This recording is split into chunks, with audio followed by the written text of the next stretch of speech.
2, 3. Hi, Jack. 99, 100. Gosh, Jack, that's wonderful. Usually you can't get past 3. Hi, Janet. Hi, Jack. Come on. Jack, I need to ask you a question. Yeah. Are you any good at Chinese cooking? Are you kidding? I practically walked to the head of my class. Get it? Walk. I get it. That's good. Because listen, my boss's wife, she wants to learn Chinese cooking. So I told her that you would give her lessons. Janet, you had no right to do that without asking me first. She'll pay you $25 an hour. When can she start? As soon as you can. Well, listen, I got the dinner shift tomorrow at the restaurant. How about tomorrow afternoon? That's what I told her. Hello? Oh, hi, Terry. What? Oh, that's too bad. Oh, sure. Okay, we'll see you tomorrow. Bye-bye. What was that? That was Terry, Jack. She's not going to be home tonight. She's working a double shift down at the hospital. Again? Really? She must need money. Oh, well, it means I'll get the bedroom all to myself tonight.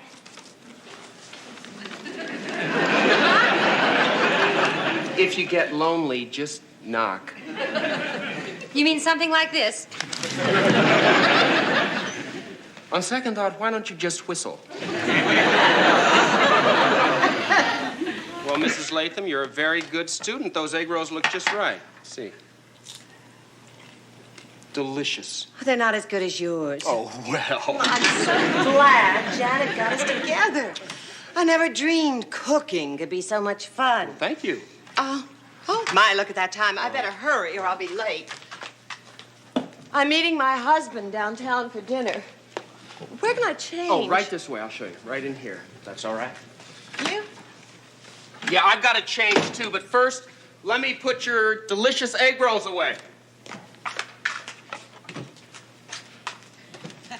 You all are going to egg roll heaven. That's all right.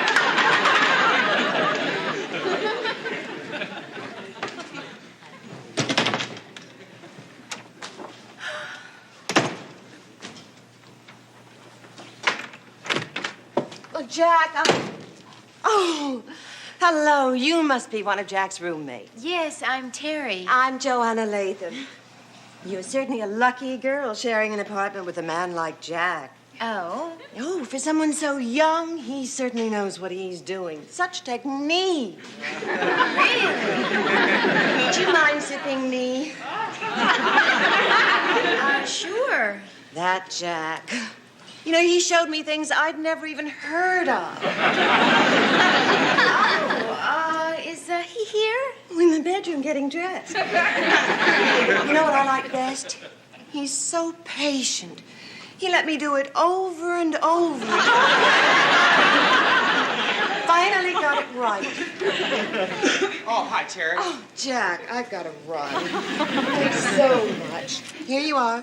$25. And worth every penny. You know, I feel guilty about this, Mrs. Latham. You know, I had as much fun as you did. Don't be silly, Jack. You earned it. Oh. See you soon. All right, bye-bye now.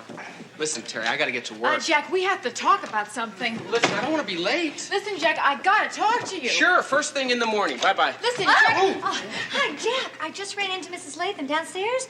She absolutely is crazy about you. Jack, the woman said that you have got more talent and you're a little... Janet. Come on now, you're embarrassing me. Just tell me I'm fantastic and let it go at that. You're fantastic. Take care, girls. Bye. Jack, How's it going, Terry? Janet. Yeah. Listen, we have got to talk. Oh, not right now, Terry. I gotta go shopping. I ran into the most incredible sale on designer jeans. Janet, about Jack and Mrs. Latham. Oh, Terry, isn't it great? I got them together, you know. You did? Uh-huh. Yeah. It's a great way for Jack to make some extra bucks. Janet, I'm no prude. Of course you're not a prude. Otherwise, we never would have asked you to move in here. Hi, everybody. Hello, Cindy. Gosh, Janet, how'd you know it was me? It just hit me. Well, I just came over to see how you guys are doing. Oh, we're doing great, but Terry will have to give you all the details because I gotta go shopping. Bye, Janet. Bye, Janet. Isn't that just like Janet? Always on the go. I really wouldn't know. I've only been here a week. She's so smart and practical. I keep telling her she should start her own business. I think she already has. Huh? Cindy, tell me about Jack. Oh, Jack? He's a lot of fun. Don't you love the way he fools around? Fools around. Yeah, acting love-starved like he's always on the make. Things like that. Are you sure he's acting? Well, Jack, you can never be too sure. Oh, my gosh. I'm going to be late for class. Oh, listen, Cindy, wait. Is Jack having trouble making, ends meet with his new career and all? Oh, yeah. That's why he's always taking those odd jobs. Odd jobs? You'd be surprised at some of the things Jack does to make a buck.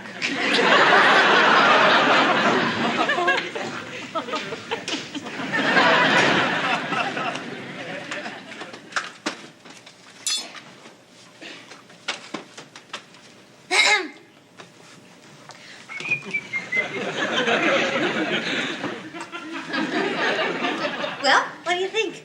My new designer jeans, only $20. Hey, that's cheap. Jack, are you kidding? Especially for Calvin Klein's. Janet, the label says Calvin Clones. Keep going, Janet. You're gaining on it. How embarrassing. Oh, just sit down and eat your eggs. Well, okay. Hi, Terry. You're just in time for breakfast. I'm not hungry. Gosh, Terry, are you okay? Yeah, I'm fine. Well, no, sort of. I don't know. Hey, listen, if there's something wrong, you can tell us. We'll understand. Well, it's just that, I think I may have to move. Move? You just got here. Yeah, we thought you liked it here. I do, but... Then why would you have to move? I'd rather not say. Well, Terry, wait a minute. Jack. Now, if she... It's none of our business. Jack! Does this have anything to do with a man? It certainly does. That's for me. I'll get it. What's going on? I don't know. Let's go find out. Hello, Terry. Oh, hi. Oh, Janet and Jack, this is a friend of mine, Dr. Anderson. Hello. How do you do? What's up, Doc?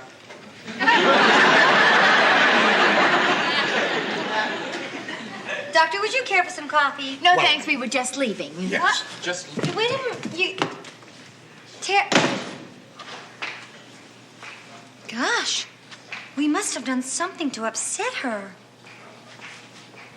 Jack, have you been coming on to Terry? Of course not. But if you think it would help... Jack! I really appreciate you helping me out like this. I've been going crazy trying to find an apartment for my niece. I think she'll like it here. The people here are very nice. At least most of them. Well, I hope so. There are a lot of weirdos running around. You looking for me? Oh, hi, Mr. Furley. This is a friend of mine, Dr. Anderson. Oh, doctor. Well, how do you do, doctor? Hey, you know something? I bet people are always bugging you for free medical advice, huh, Doc? I'm afraid so, yes. Yeah, I figured. Some people have so much nerve. Well... What's wrong? Oh, it's nothing. Oh, good. It's just that I've been getting this twinge in my arm, but I sure wouldn't want to bug you about it. It's probably nothing. And Dr. Anderson is looking for an apartment for his niece. Yeah, she'll be here in 2 weeks. It's a sharp shooting pain. And I heard there was a vacancy in 302. Yes, I wonder if I could see it. Sure. Really hurts when I move it like this. What do you think I ought to do, Doc? Don't move it like that.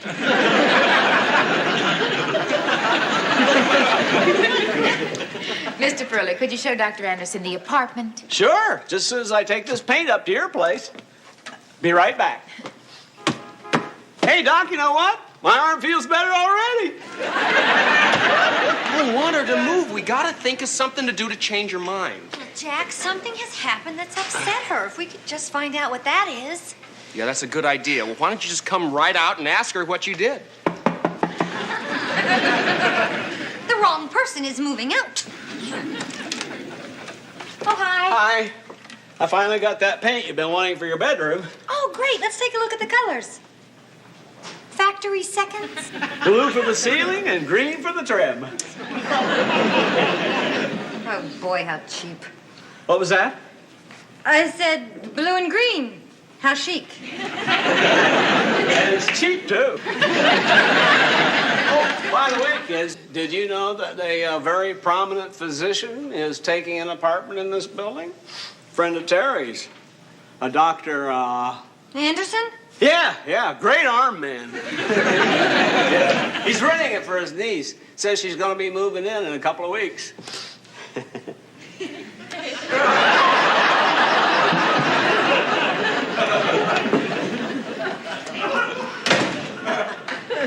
His niece, my aspidistra. Oh, boy. Come on, Jack, grow up. There is no niece. He's taking that apartment for Terry. Oh, Janet, you're going bonkers on me. A perfect stranger comes to the door, and right away you got him moving in with Terry. Jack, he is no stranger to Terry, and now he's going to set her up in a nice low-rent love nest. Oh, please, Janet, come on. Jack, look, he's probably just taking advantage of the fact that she needs money right now. Boy, I can just see it. At first, he'll come to see her every day. Then pretty soon, once a week. Then once a month. Then he's going to find somebody younger, and he'll just throw her out like an old shoe. The whole sordid story is just as clear as a bell. It ought to be. We saw it last week on General Hospital.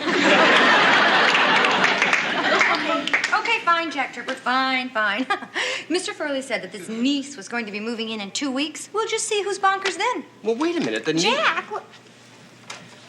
Terry, listen.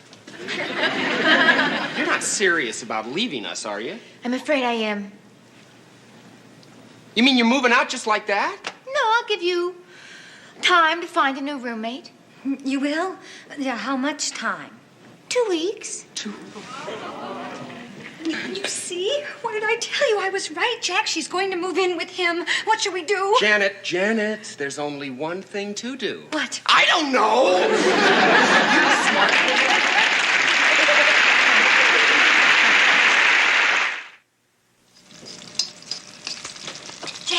Jack, Terry just came home from work. Let's go in and talk to her now. I can't, Janet. I gotta finish making the Szechuan shrimp. It's for Mrs. Latham. She's got another lesson today? Yeah, and her husband's coming, too. Wants to make sure she's getting her money's worth. Oh, gosh. Okay, then I guess I'll have to talk to Terry myself. And I'll let her know that we really care for her and we don't want her to go. Good idea. Janet, Yeah. wait a minute. What? Try not to upset her. Of course not. I mean, don't mention Dr. Anderson. No. And don't tell her our feelings are hurt. Right. And don't mention her leaving. Well, then what do you want me to say? Whatever's left.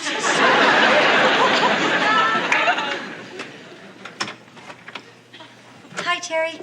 Hi.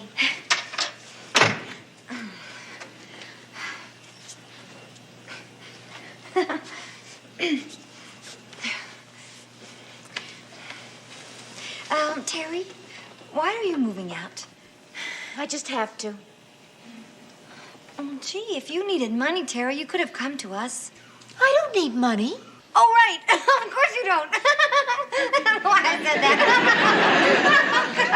Yeah, I just meant hypothetically. You know, if ever in your life, you would need money, then you could come to me. I mean, I could probably get you some extra work. Like the work you lined up for Jack. Oh, no, Terry, you couldn't do work like that. You can say that again. No thanks, but I don't need any of your help. Oh, sure. Yeah, sure.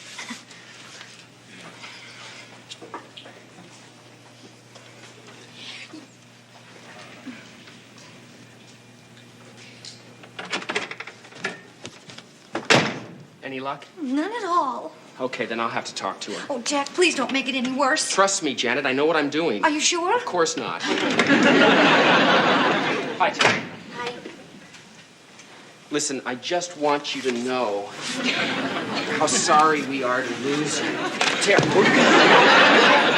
no, fine. I'm fine. I'm just good for the leg muscles. Ah, so tell me, Terry, are you? Oh, hey, please don't worry about that. Janet never liked that lamp anyway. Terry, listen. What's this Dr. Anderson like? Why? Well, I mean, what kind of a man is he? Oh, he's very nice. Is that all? Well, he's also very demanding. I mean, when he wants something, he gets it. You can always say no, can't you? Sure, if you don't mind losing your job. Oh, you poor kid. It's worse than I thought. No, what? If she says no to Anderson, she'll lose her job. The crumb. I'd like to deck him. Well, that's not going to help her keep her job. What? Jack, maybe we could... Hi, Terry. Just want to make a phone call. Sure. Oh, well, in that case, Jack and I'll just go into his bedroom so you could have some privacy.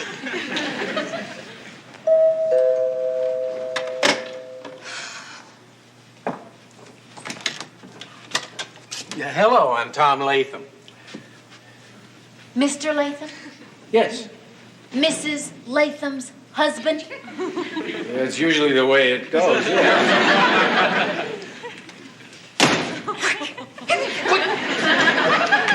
Oh, you poor man. Here, come there, sit down. How about some coffee? Thank you. You really shouldn't be here. Why? Isn't today my wife's lesson? You know about Jack and your wife? Sure. You don't mind? Of course not. She has to learn somehow.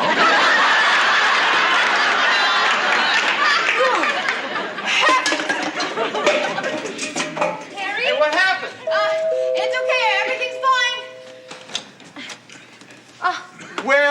Well. Speak of the doctor. Look who's here, Janet. Hello. Dr. Anderson, my, we were just this moment talking about you. Oh?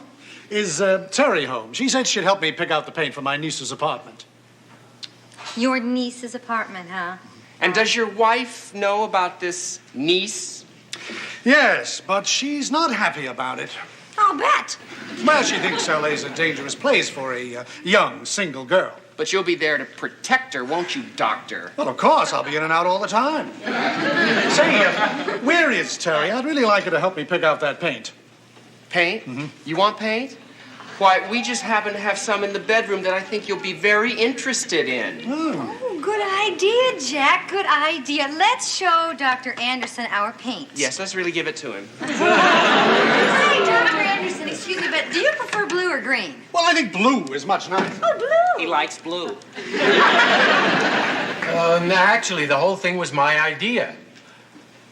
It was. Sure, guy gets tired of the same thing night after night. He wants a little variety. So you're saying to Jack? Right. But I still don't understand why you're here. Oh, I don't know. I thought it'd kind of be fun to watch.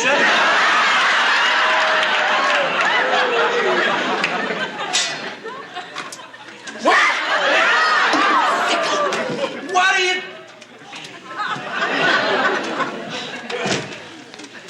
Mr. Latham, what happened? That girl has flipped her noodle. Terry did this? Oh, my goodness, Mr. Latham, I can't tell you how sorry I am. Excuse me, I'm so sorry. Here, just dabble. Get out. Terry, what's going on? That horrible man making his poor wife take lessons from some other man and then coming to watch. What's wrong with watching cooking lessons? What's wrong with watching Cooking lessons? He's watching cooking lessons? Yeah, what'd you think? I thought you were giving her love lessons and that Janet arranged it. What? I could just kill myself. Oh, how can I ever face Mr. Latham? I can't even face you. How could you ever think that about Janet and me?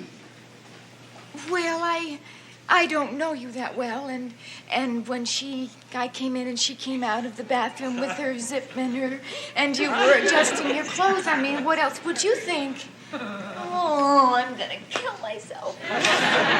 So that's why you're moving in with Dr. Anderson. I'm not moving in with him.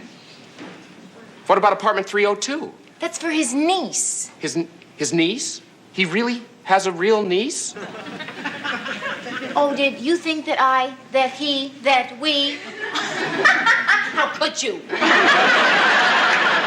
It wasn't me. It was General Hospital. Janet, watch. Janet! Oh my gosh, I gotta stop. Janet! Yes, Jack. Janet, you didn't paint Dr. Anderson with that blue paint, did you? As a matter of fact, Jack, I didn't. Thank God.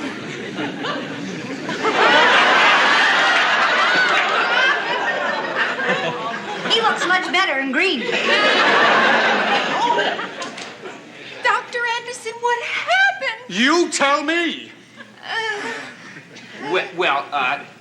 Okay, Doctor, excuse me, but it's really very funny. See, Janet here thought that you were setting up a love nest for Terry, but of course you're not.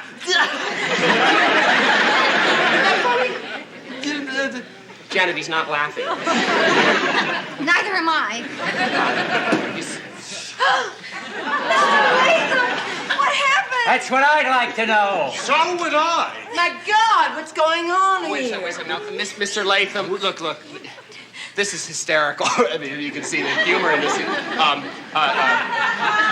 Terry thought that I was teaching your wife to be a better lover. You? Now that's funny. That's funny. It's not that funny.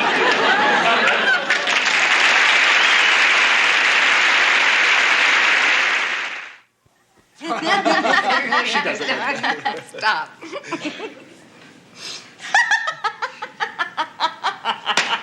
You know what was really funny was that you were thinking that I was going to move in with Dr. Anderson. You gave us every reason to believe that, Oh, Terry. come on, it was the most simplest thing in the world. Wait a second, He wait a had a second. niece. Hey, what's going on here? Here's a neutral party. We'll ask her opinion. I'll ask her. Cindy, what would you think if you came in and you saw a strange woman coming through the bathroom, zipping up her dress, and Jack adjusting his clothes? I think Jack was giving her cooking lessons. There. Why would you think that? Well, I know the type of guy Jack is. No matter how it looked, I'd know it was okay. The football. I'm serious. Well, I was serious too, but if I'm going to take you out in public, I want to see how good you are. Now, look, hike the ball to me and then go down for a short pass, okay? Okay, got it. Okay, you ready? All right. Have one. Have two. Weren't you watching? I certainly was. Hi, guys. Hey, Hi, Jack. Jack and I are going down to the beach to play some football. Do you want to come? Oh, I can't. I've got to get to my dance class. Oh, come on, Janet. A little exercise will do you good. What do you mean a little exercise will do me good, Jack? What do you think dancing is? Well, come on. You can't call woo exercise. Oh, really? What do you think, Terry? I think you're right, Janet. See? What? And I think that you're right, too, Jack. Wait a minute. How can we both be right? I don't know. I'm new around here. Let me tell you something, Jack Tripper. In my dance class, we don't go, ooh. And I'll tell you something else. Dancing can be one of the most strenuous things that you ever do. Strenuous? What? Dancing? Oh, right.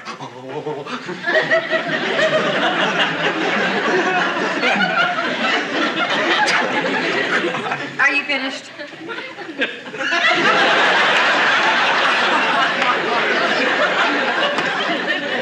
As long as you think you could make it through an hour of dance class. An hour? Oh, you bet your sweet little tutu. Then why don't you come with me right now? Right now? Mm-hmm. I would, but Cindy's coming to dinner. I promised to make her something special. Chicken. No, I thought maybe duck. Forget it, Jack. Just forget it. I knew that you'd never take me up on it. Hold it! Was that a dare? You bet your sweet little tutu. You're on! Boogie, mama!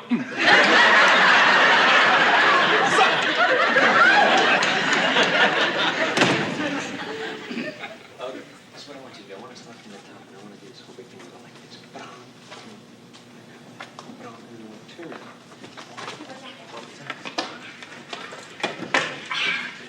Oh, hi, Marlene. Hi, Janet. I think I'm gonna like it here. Come on, Jack. It's important that you get loosened up right away.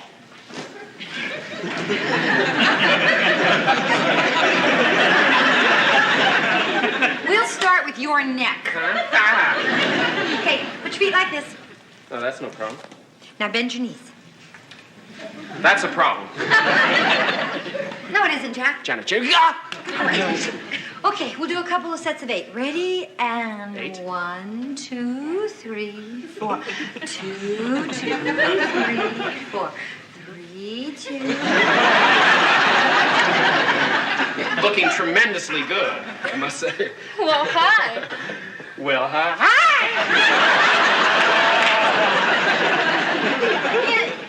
Is something the matter? Matter? No. I always warm up like this. You're funny. Yeah. Did you hear the one about blue?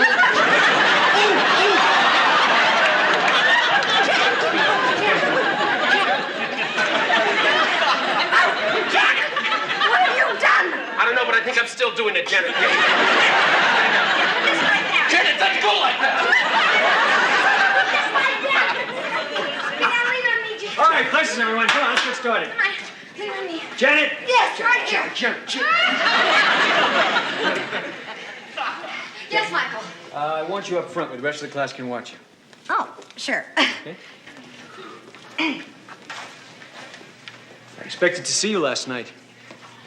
Well, you know I've got to spend some time with my husband. Honey, you want that part in the show, don't you?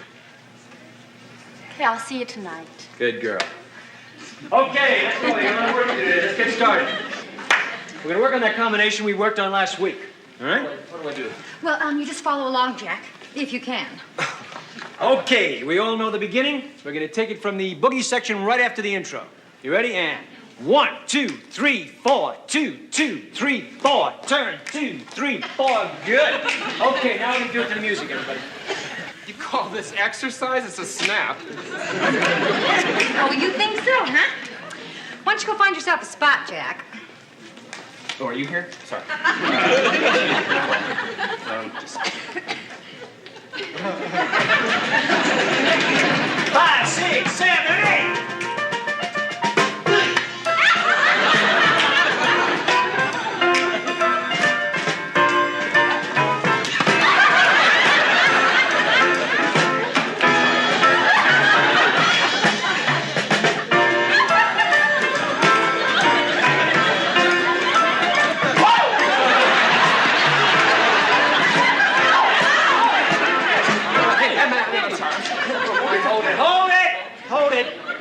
Hold it. You. Come here. He noticed me.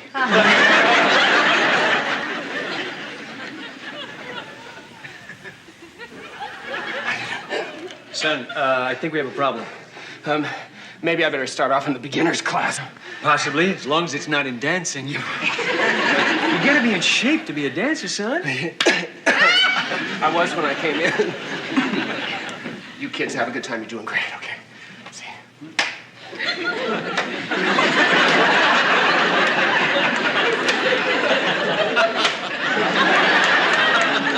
Janet, Yes, Michael. did you take over the class? I gotta make a phone call. Oh, sure. Okay? Sure. Janet's got it, everybody. Take it from the top. Thank you. 5, 6, 7, 8.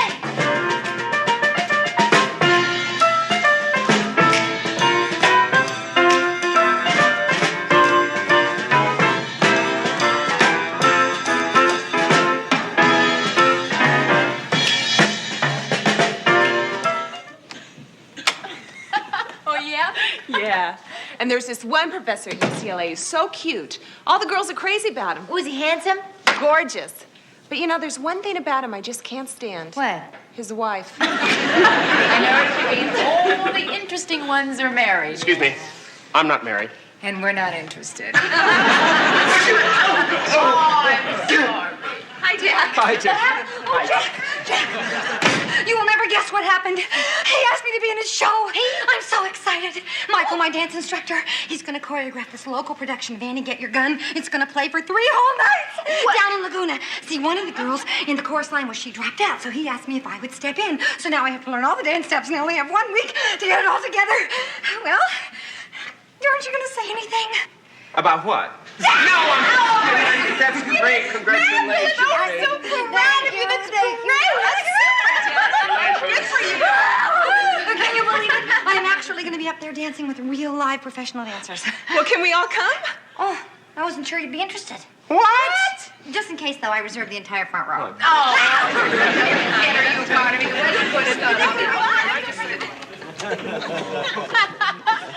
Oh, I thought the audience loved it. Yeah. I hope Janet saw me applauding. Come on, Cindy. How could she miss you standing on your seat yelling, "Encore, encore"? I'll plug in the coffee. So what do you think, Mr. Furley? Oh, I love musicals. Except for all that singing and dancing. Well, I thought Janet was sensational, So did I. considering that it was her very first time. Well, I mean, every dancer stumbles once or twice. 3 times. You saw that time, too. Wasn't that embarrassing? Hey! Ixnay on all this negative inking thing. Janet did a darn good job just getting through the show like that. I mean, we should all make her feel like she's the greatest thing on 2 legs since Caruso. Caruso was a singer.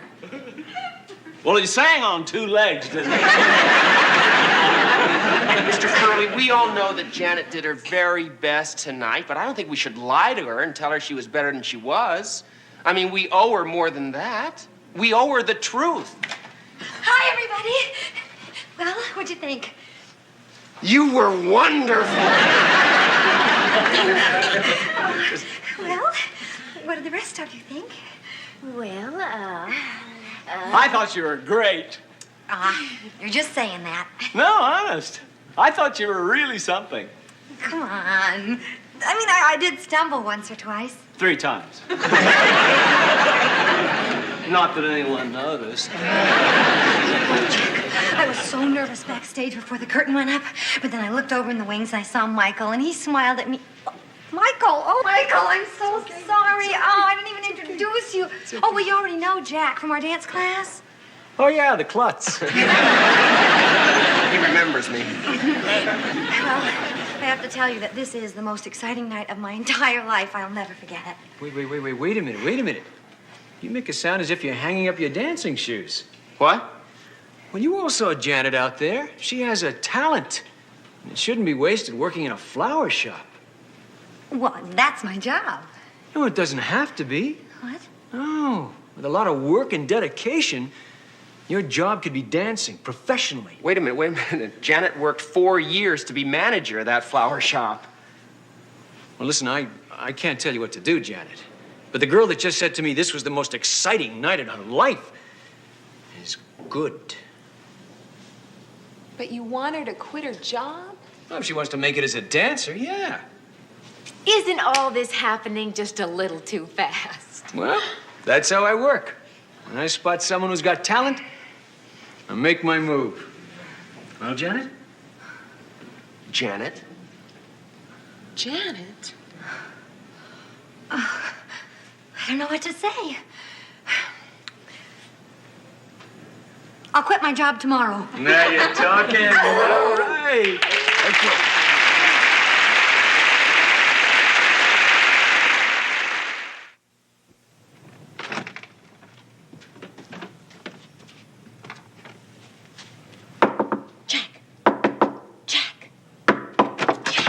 Are you awake? What time is it? 7:30. Then I'm not awake. Did you speak to Janet last night? No, Terry, I didn't get a chance. Jack, you've got to talk to her. She's going to quit her job. It won't do any good. Michael's the only one she's listening to. You know, there's something about that Michael I just don't like. Listen, you don't know the half of it. Last week I heard him tell one of his students that if she wanted to make it as a dancer, she'd have to make it with him.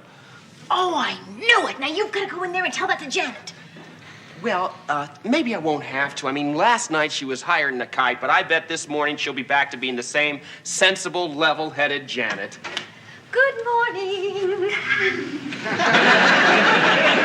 She's throwing her life down the drain. And you're going to let her do it? No, I'm going to talk some sense into her head right now. Just don't hurt her feelings. Terry, the truth always hurts. Let the chips fall where they may. That was great, Janet. Thank you, Jack. Thank you so much. Janet, could I, excuse me? Janet, do you, Janet, could I, Janet, one second. Could I talk to you for just, Janet! Yes. About your being a dancer. Oh, isn't it wonderful, Jack? It's the most wonderful thing that's ever happened to me in my life. Well, next to the two of you guys. Most friends would probably be telling me I'm making a big mistake. Yes. But not the two of you. No. I gotta go. Janet. Oh, Jack, no, really, I do have to go. I want to speak to my boss first thing this morning about quitting. Boy, you had those chips flying all over the place. I'd like to see you do better. You just watch me. Some of us aren't afraid to tell it like it is.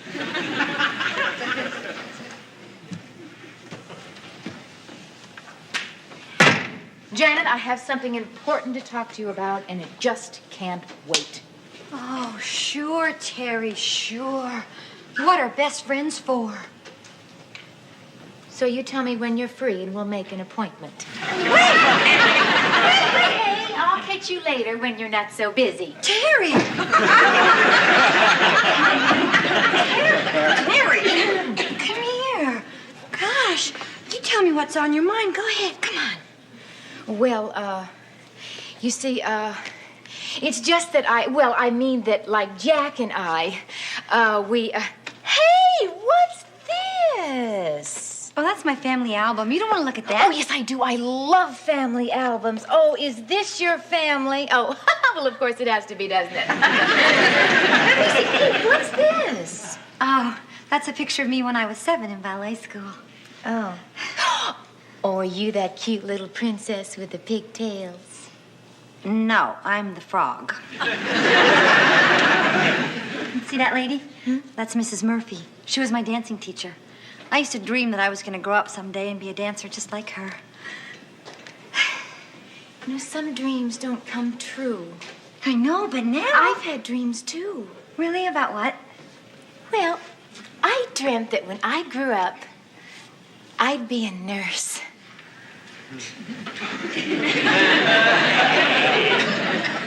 You are a nurse. So much for that.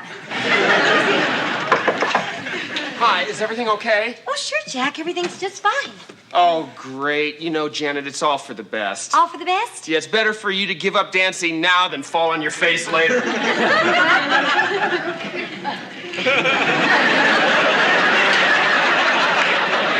Terry, didn't you talk to Janet about her dancing? Yes, but we didn't exactly get to the quitting part yet. Quitting? You want me to give up my career? Well, see, the Jack Tripper, I thought I could count on you for support. You can, Janet. It's just... Well, never mind, Jack. I don't need your support. I'll make it on my own. No, Janet, no. It, Jack. Did you lose your voice? I'm not gonna quit. I'm not quitting. Hi, Janet. Thought I'd put a new switch in your bathroom. I hate quitters. I just got here. Who cares? I care. Ralph Furley is not a quitter. I've been fired a lot, but I never quit.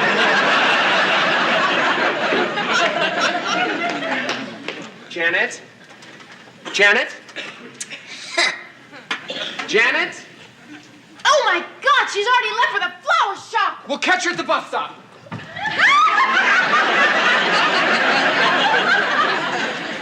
Okay, I'll catch up with you later. Boy, you think people have never seen anybody in their underwear before.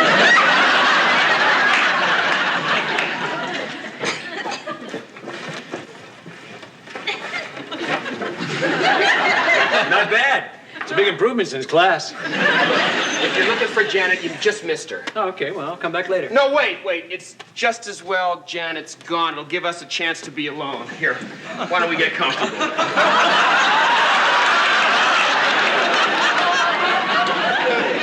Michael, do you really think Janet has what it takes to make it as a professional dancer? Well, I wouldn't have taken her on as my protege if I didn't. Michael, I'm asking you to drop her. Oh, wait a minute. You seriously think I'm going to drop Janet for you?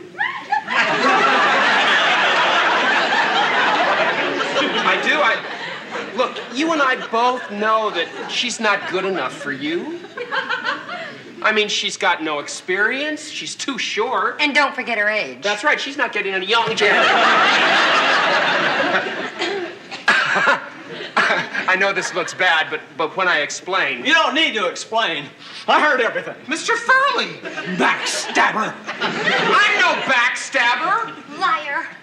You're just jealous, Jack, because I have a chance to go somewhere and you're not going anywhere. All I was doing was... We know exactly what you were doing. You were trying to steal Janet's boyfriend. Mr. Furley! Janet, I just dropped by to see if you could go to rehearsal this morning. Oh, sure. I have some time before the flower shop opens. Good. Well, I'll see you downstairs. Thank you. God, Janet, I can't believe you being taken in by that lech. Lech? What are you talking about? Come on, Janet. I overheard this guy talking to that girl, Marlene, at the dance studio, and telling her if she couldn't find the time to come to his apartment, she'd never make it as a dancer. Now, why would he say something like that if he wasn't hitting on her? Because he's her brother. That's right, but Yes, Jack, he's her brother. And he's just giving her extra help on her dancing so she can get a part in his show. And I think you're nothing but a big jerk, Jack. And I hope everything is perfectly clear. Not to me. I wish so.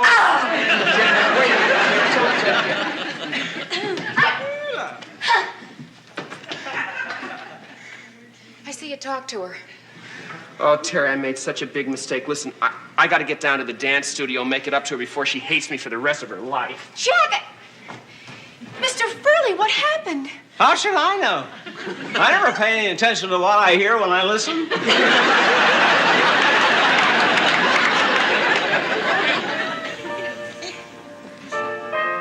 I'd like to apologize again for Jack.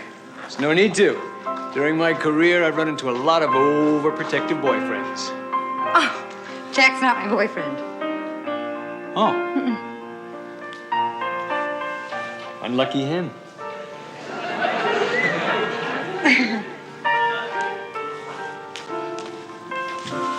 Michael. Janet. Michael, don't. Janet. Michael, don't. Michael, cut it in my mouth. Janet, you got a good thing going with me. Don't blow it. What? You're fighting it. Michael. Jack! Jack's just a kid. Forget him. No! Michael, oh! You know, isn't this better? Wait, Michael! Oh, bravo, fantastic, lovely, just great, just super. I love that last part.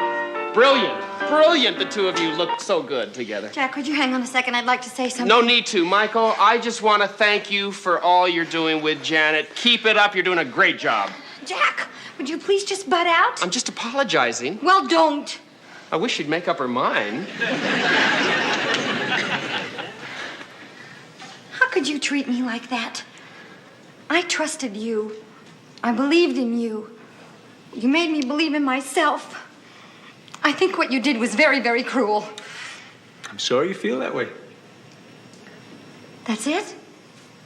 That's all that you have to say? No, Janet. No. Let me level with you. I don't think you've got what it takes to make it as a dancer. Well, let me level with you, Michael. I don't think you have what it takes to make it as a human being.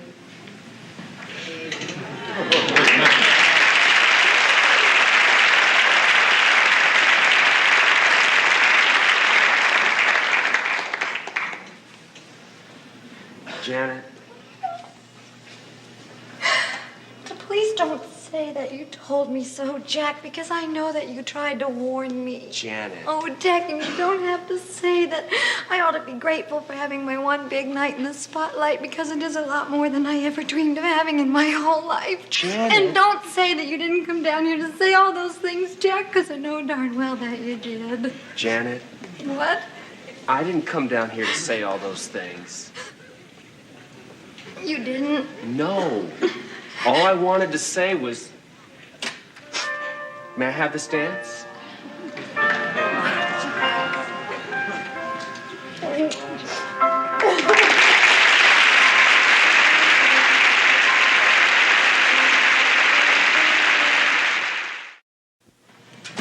See you later, Jack. Hey, where are you going? I'll go out to have some fun. Oh, great. Can I come? No. Well, you wouldn't like it. It's much too strenuous. Strenuous? Have you been talking to Janet? No, Look, but just because I had a little trouble in Janet's dance class doesn't mean a thing. Anything you can do, I can do. Better. Okay. If you feel that way, you can come along. That's more like it. Where are we going? Hang gliding. Great. Jack? Are you sure there was a leak here? What do you mean? It kept me awake all night. You should have heard it. What did it sound like? Well, what difference does it make? What difference does it make? It makes all the difference in the world. You see, if it's a soft, gentle kind of leak that goes drip, drip, drip, drip, drip, all I have to do is change the washer. But if it goes drip, drip, drip, drip, drip, drip, drip, drip, then I have to finish off the whole bushing too. On the other hand, if it's a faint, distant murmur that goes drip, drip, drip, then all I have to do is just. Sorry, Mr. Furley. You all right? That sounded like Janet. I'll be right with you. Don't hurry. Janet, I'll be with you in a minute. Why? What's up? I'm trying to get rid of the drip in the kitchen. Well, I can't hang around here all day. I've got other things to do, you know. Mr. Furley, what about the leak? I took care of it. You did? Yeah, I turned your water off. Can you believe that guy? No, never mind him, Jack. Look, I had to work overtime. If we don't get going, we'll be late for the movie. Right. What movie? Jack, you're taking me to see Dr. Zhivago at the New Art, the uncut version, remember? Oh, no, I can't tonight, Janet. I'm too tired. What? No, I had a date last night with Carol Green, and before I knew it, it was 3 o'clock in the morning. Janet, there is nothing more exhausting than 7 straight hours of begging and pleading. Come on, you promised me you'd take me to this picture. And I will. Dr. Zhivago is my all-time favorite. I've been waiting to see it for months. I wouldn't miss it for anything. I'll take you tomorrow night. Tonight is the last night. Well, it's not that good of a movie. Oh, just forget it, Jack. You big Welsher. Janet, wait. I promise I'll make it up to you. You couldn't. I was going to make you a very special dinner tonight. Chicken Kiev. You know very well that I am on a diet. With cherries for dessert. Cherries Jubilee? Oh, I forgot. That's probably not on your diet. What diet? I'll start cooking. Thanks, Jack. Hi, Jack. Notice anything different about me? You're letting your nails dry. No. Look a little closer. They're dry already. No, not on the outside, on the inside. I'm in love. I know. You're thinking, here we go again. And again and again. No more, Jack. No. This is the one. This girl is really different. Sounds like all your other girls. Okay, Larry, who is she? Hi, Jack. Hi, Terry. Larry. Oh, hey. Love that sweater. Okay, Larry, who's the girl? She loves my sweater. Larry, you were telling me who Oh, no! Larry! I'm sorry, what were you asking me? Forget it. I know the answer, and I don't like it. I know what you're thinking, right? I'm not good enough for her. Exactly. Yeah. What could a nice girl like Terry see in a guy who's so unworthy, lecherous, inferior, depraved? Scheming. Feel free to stop me anytime, Jack. Not when you're on a roll. No, hey, I'm serious. Are you gonna help me out or not? Me? What do you want me to do? I want you to ask her to go out with me. Why don't you? I can't stand rejection. Well, what makes you so sure she'll turn you down? I can tell by the way she looks at me, you know, suspicious-like out of the corner of her eye. Larry, all the girls look at you like that. Jack, I'm not interested in all the girls. I'm just interested in one. That one, Terry. You calm down. If I get a chance, I'll see what I can do. Oh, thanks, Jack. And don't forget, build me up. Build you up? Yeah, you know, really make me look good. Really lay it on. There's no other way, pal. I'll be counting on you, Jack. Hey, Larry, wait. Look, in the meantime, just act cool. Cool. Very cool. Gotcha. Okay?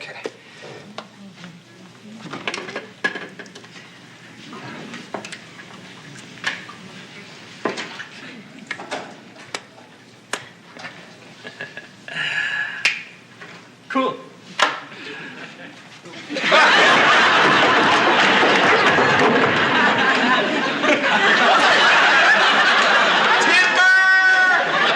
Hey, Larry, you live upstairs, remember? But that was very cool.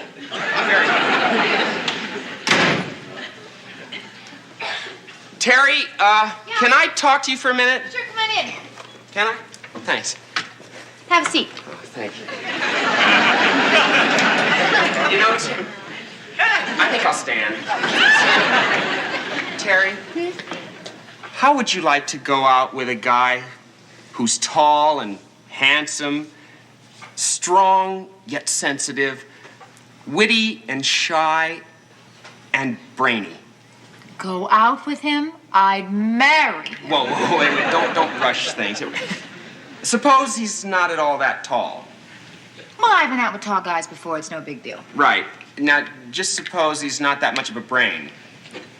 Well... Or sensitive. How about handsome? Nah. Let's see if I get this right. He's not too tall, his looks are, and he's not too sensitive and not too bright. So how'd you like to go out with Larry?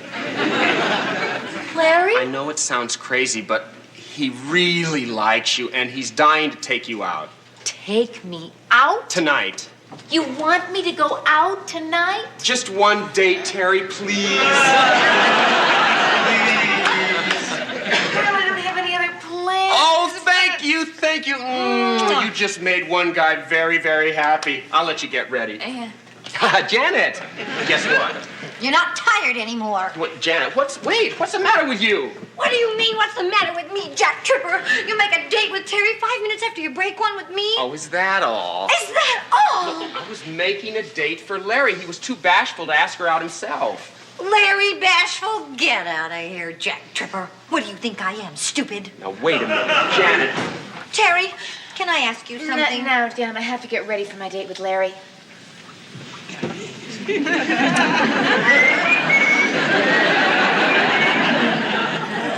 I feel really silly. I think stupid was the word, remember, Janet? Janet! Did you actually think that I would break my promise to you? Well, Did you really think that I'd romance one of my roommates? That goes against our ground rules. yeah, I know. But that doesn't mean that after dinner we can't fool around a little. Yes, it does. I'll start cooking. Thank you, Jack. I wonder what it'll be like going out with Larry. Oh, you'll have fun. Larry can be real nice when he wants to be. Yeah, but suppose he doesn't want to. Well, you've been out with guys like that before. Oh, yeah, you mean those kind of clowns that can't take no for an answer. Clowns? You mean creeps? Animals. Ugh. That kind of guy just makes me so mad. Terry, there's only one way to handle a guy like How that. about a nice spinach salad? You just give him the Oi! Good, you know what I like to do? I go, Hey, that's excellent, but if it requires, drastic measures, you just do something like... Oh! Say, if you don't like spinach, just tell me. Jack! Oh, honey, gosh. we are a trip. This is not the greatest feeling in the world. No, I'm all right. Yeah. But don't stop. Well, wait, can I just... Well, I'm gonna go in and set the table.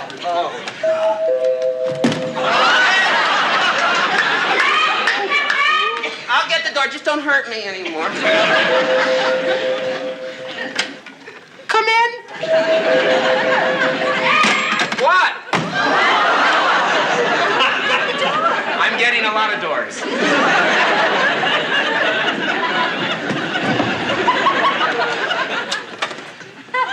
So what did Terry say? You got yourself a date, pal. That's just great. Yeah, well, thanks a lot, Jack. That's fabulous. All right, I'll take it from here. Now that I know she's interested, I'll just dazzle her with a little smooth talking. Go for it, Lawrence. Hiya, Larry. I'm really looking forward to tonight. You are? Yeah. I mean, are you? I mean, well, you don't have to answer that. Of course, unless you want to. I mean, if you don't, if you want, I don't. Oh, Larry, what should I wear tonight? Don't wear anything. I mean, don't have to wear clothes on my account. I mean, not where I'm going to take you, of course. You have to get dressed up. Wear. I'll wear something casual. Okay. I'll see you tonight.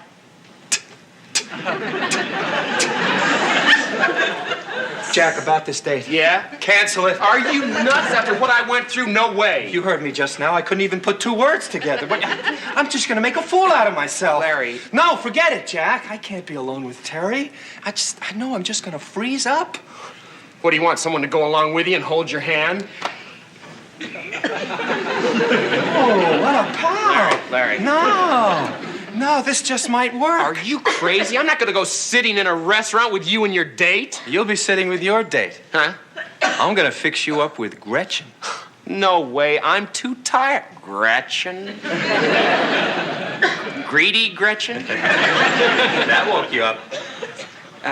No, I can't, Larry. I promised Janet dinner. Yeah, you're afraid she'll be disappointed? I'm afraid she'll kill me. No problem. Janet will get her dinner, and you will get greedy Gretchen. What are you going to do, work a miracle? No, a furley. Right, Furley. Furley? Wait a minute, he can't even fix a leak. Larry! Jack, look. I had this hidden. I was saving it for a special occasion. Huh? Yeah, I'm gonna chill it. It'll be ready for our special dinner. Oh, no. Oh, Janet. Oh, Gretchen.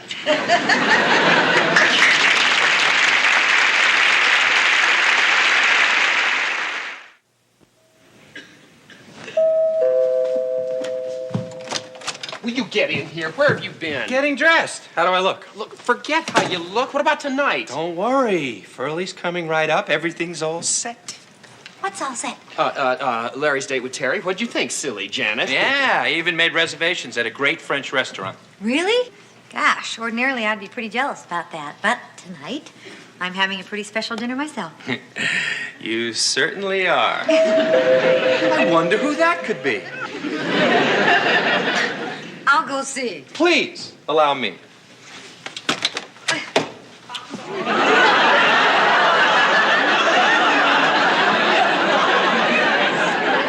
Well, it's Mr. Furley. What brings you up here? You told me to come up. Look, everybody, it's Mr. Furley. Well, hi, Mr. Furley. Hi. What's up, Mr. Furley? Oh, nothing much. Just I happen to have a free evening tonight, so I decided to invite some lucky chick out to dinner. How nice. Well, what do you say? To what? To dinner tonight. With me. Oh. Well, Mr. Furley, I'm so flattered. But you see, Jack has spent many hours preparing a terrific dinner for me. Right, Jack? Well, actually, I haven't started it yet. Good, then it's all settled. Yeah, well, you see what he means is that he hasn't started the actual cooking part of it yet, but he's been doing heavy planning all day. So he'd really be disappointed. Right, Jack? No, I wouldn't. What? It's just that... Janet, I'm just so terribly tired. Oh, that's the truth. You know, Jack told me if he didn't have to cook dinner for you, he'd go straight to bed. Excuse me, Jack. I wouldn't want to keep you up. Thank you very much, Mr. Furley. I accept. Terrific. I'll get my purse. The old Furley charm strikes again. Let's go. Okay. Jack, keep your hands off my champagne. Go for it, Mr. Furley. Oh, of course. Sorry.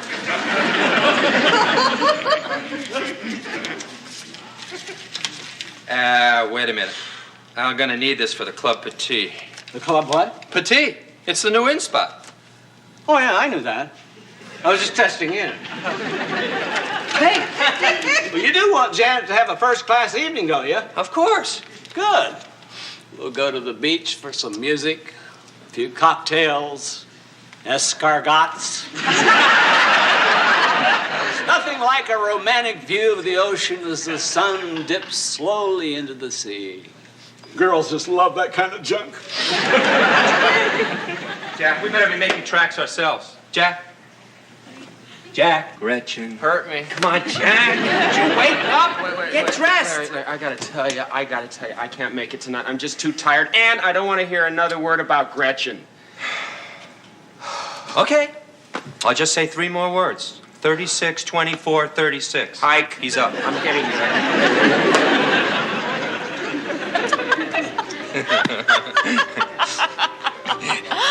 Oh, Larry, you know, you do say the cleverest things. Yeah, well, I guess that's just my style. But seriously, Terry, I'm not the kind of guy that goes for a girl just because she's beautiful. You're not? I like a girl with brains. I like a girl with brains. You know, I'm surprised to hear you say that. So am I. No, nothing at all. Terry, Terry, Terry. Terry, Terry, Terry. Larry, Larry, Larry.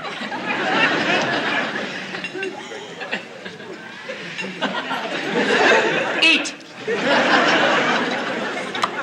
Mom. Terry. A beautiful name for a beautiful girl. A beautiful name for a beautiful girl. Oh, come on, Larry. It sounds like you're feeding me a line. It does? You'd never catch me trying to use a line on a girl as smart as you. You'd never catch a line like me trying to smell.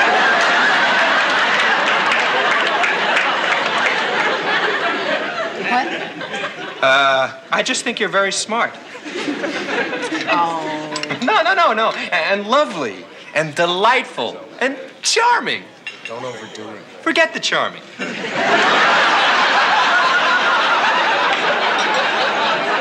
the charming? Just kidding.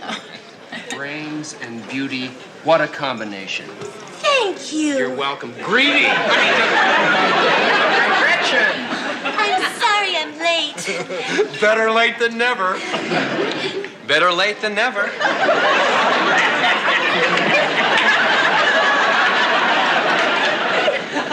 Why would you say that? I don't know. When Larry said you wanted a date with me, I became very excited. So did I.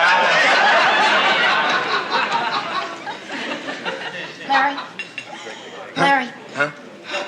All of a sudden, you're so quiet. Oh, I'm sorry. I was just listening. Yeah, thank you. Are you hungry? Not for food.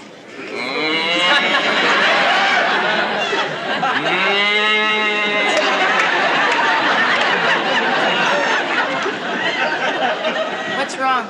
It's my back. Why don't we go back to my place? I thought you'd never ask. Maybe we ought to go home. Oh, no. Oh, hey, I'll put this back on for you. Oh, don't bother. We'll get it on at home. Maybe we should leave, Larry. You're the boss. We'll get it on at home. You're the boss. We'll get it on at home. What? I think you better cool off. What did I say? You know perfectly well what you just said. I didn't say it. He did. Who did? What's going on here? Jack will explain everything. Oh, Larry, come on, please, Larry, hi, Terry. How are you? Okay, I'll What's try to. this all about? Yeah, I'll explain to her. You explain to her. Of course. Terry, you look tense. Here, why don't you just sit down and relax? Sit right down there. Hi, Terry. Just sit down. Terry, this is not too easy to explain, so please bear with me. See, Gretchen, this is so simple. You're just going to laugh when you hear it.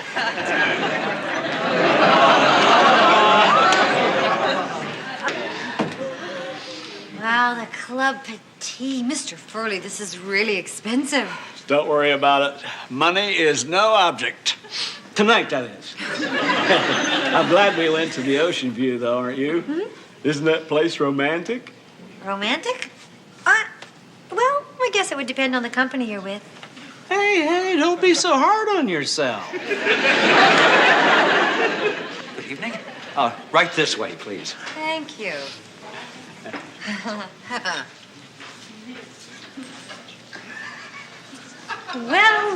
Well, isn't this sweet? Janet, Janet! You big think. No, it's not what you think, Janet. You'd never romance a roommate, huh? No, Janet. Oh, come on, Janet. You don't honestly think that Jack and I were on a date? Janet, don't you think you're barking up the wrong tree? I mean, why would Jack be dating Terry? Mr. Furley, just stay out of this. Janet, if you'd stop your barking long enough to ask Larry who's dating Terry. Okay, fine. Where is he? Larry, this is the stupidest story I ever heard. I think he's in trouble. Larry. I'm sorry, Jack. I told her the truth and she didn't believe me. I'm never going to try that again. Oh, hi, folks. Larry, would you please tell Janet who's dating Terry? When? Tonight, you idiot! Oh, that's easy. Terry and I were out on our first date. And our last. I'm sorry, Jack. Shh. I'm sorry. I really did think you were out on a date with Terry. How could that be? I was Jack's date.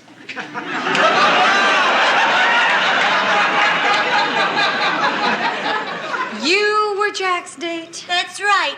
And I've never been so disappointed in my life. I could have told you that.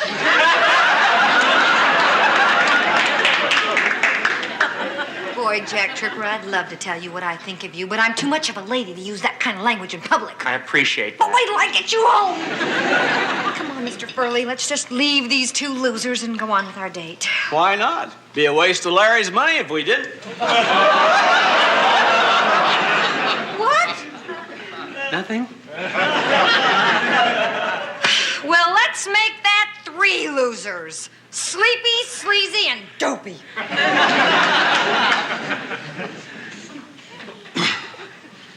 Which one of you guys is dopey?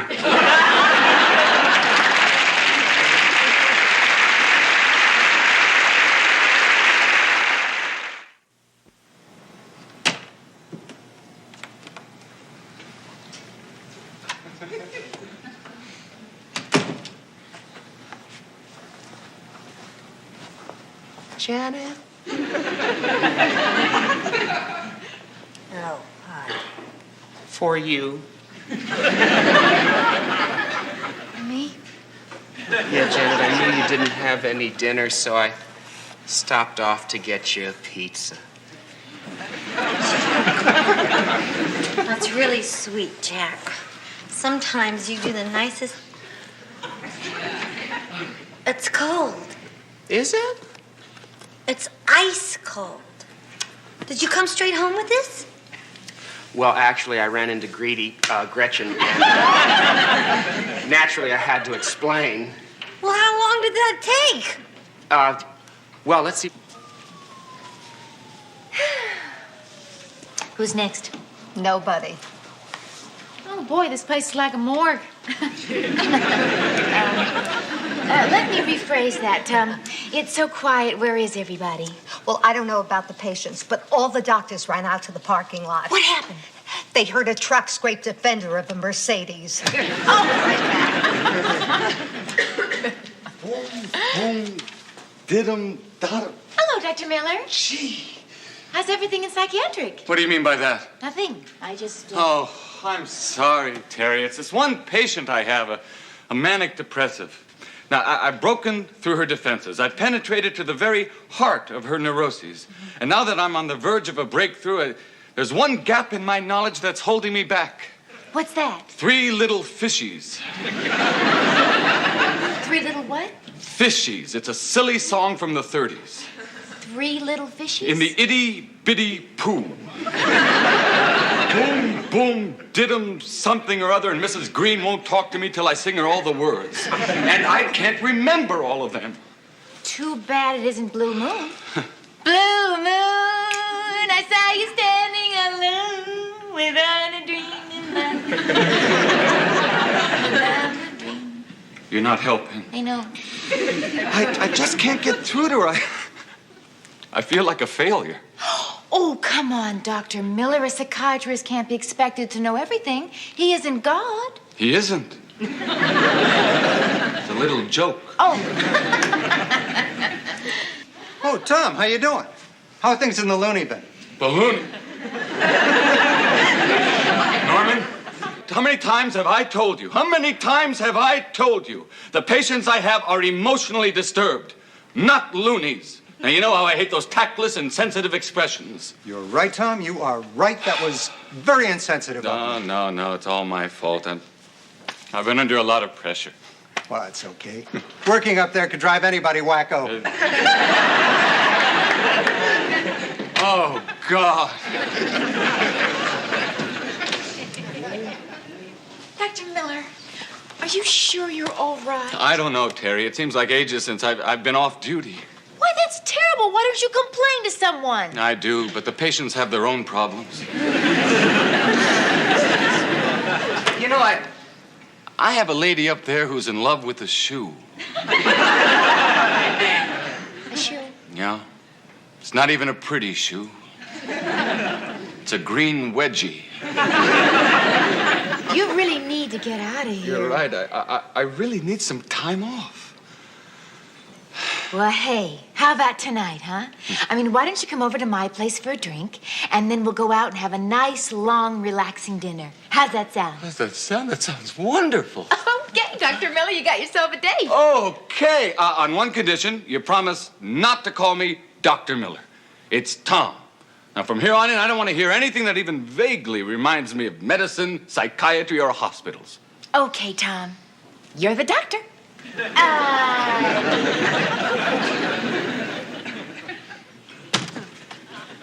Where is she? I don't know, Jack, but if Terry doesn't hurry up and get home, dinner is going to get cold. It's already cold. Oh, no. What are we having? Salad. Real cute, Jack. Well, come on in and give me a hand, Jan. Okay. Oh, Jack! What's the matter? Oh, a spider, a spider. So? So? Get rid of it. Come on, Janet, you should be afraid of a little... Oh, my God, it's the size of a yam! Get rid of it, Jack. It looks hungry. No! Huh? Well, you're not going to kill it, are you? Janet, it's either him or me. Oh, Jack, just push it out. Push it? Yeah, push it out the door, please. All right. We're going for a walk, little spider. Left, right, other right, middle, back. Thank God this is not a centipede. Come on. Hi, Tom. Oh, you're not relaxing at all. I can't help it. I can't get my mind off that song. Boom, boom. You've got to lighten up. Laugh a little. Hey, do you like jokes? Oh, I love jokes. Good. Tell me one. Okay. 2 dogs walk into a bar, yeah. And the first dog says to the second dog, Alley-oop. All right, Janet, open the door. Get along, little spider.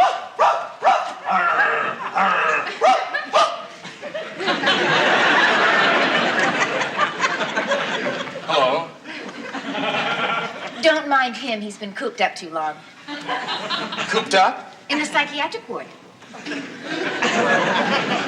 Sorry, I wasn't supposed to mention that. Why don't you come on in, Tom?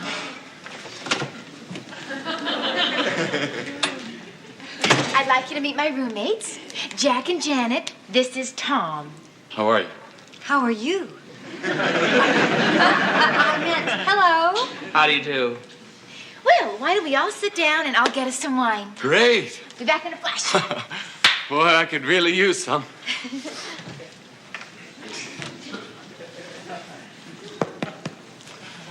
Sofa.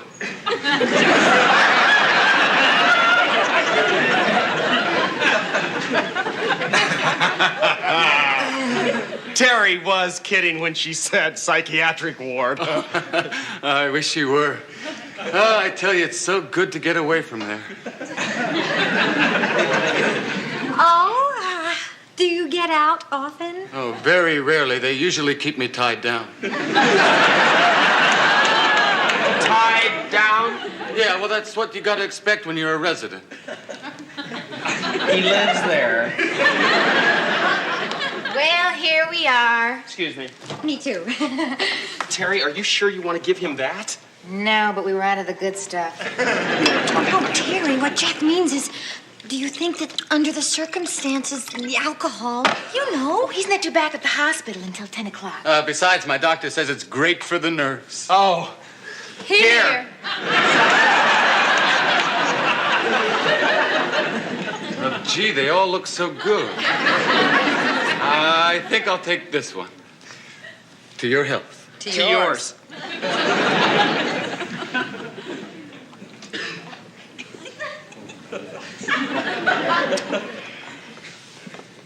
Well, if you'll excuse me, I have to go change. Sure.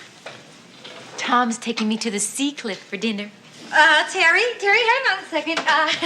You're going out? To the sea cliff. Wait a minute! Shh! Janet and I have to talk to Terry just about roommate things. Hang on a second. Terry, do you know what you're doing? Jack, I've been unzipping myself since I was 6. Terry, what Jack means is it all right for you to go out with Tom? Oh, is that what you're worried about? Relax. He's not married. Terry, I mean, is he all right? I'm being cooped up with all those... Better not say loonies. It drives Tom up a wall. Now, would you please go take care of him for me? Go on. Thanks. Sure. You betcha. Janet, hang on. Be careful. You know, they don't tie you down unless you're violent. Or dangerous. Or criminally insane. Come on, Jack. Don't you think you're just overreacting a little bit? Boom. Boom. Ditto. Tom?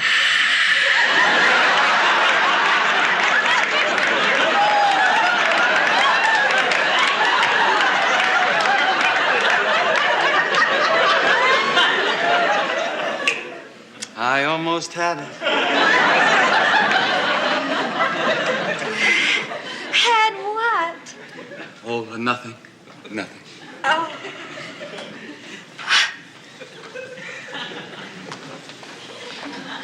So, Tom, how are you? Nuts?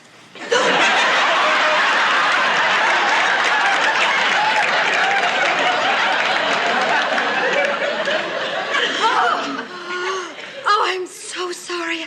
I shouldn't have said that. Why? What's wrong with nuts? Nothing! I love nuts. It's just that, well, I thought perhaps you'd prefer some cheese. Well, anything you say. Good. Janet? Yeah? That was a nice move. Oh. Listen, just don't offer him any more nuts. Oh, no. And no crackers. Oh, Jack. Damn. What's the matter, Tom? Oh, my watch band has come off. Oh, Tom, that's no reason to get excited. Let me take a look-see at it, okay? Well, here's the problem. You got a screw loose. I mean, no, you don't. It's just a little pin. Is this an Oriental? I don't know these kinds. Excuse me. Sorry. Here we are. Cheese. Nice cheese. Look at the cheese. Doesn't it look good? Yum, yum, yum.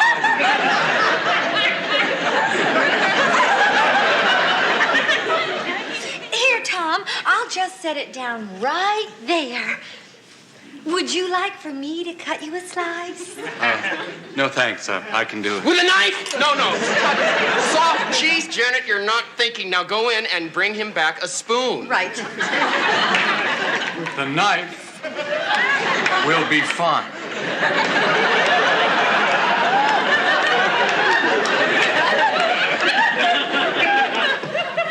Now look what you've done. He's armed.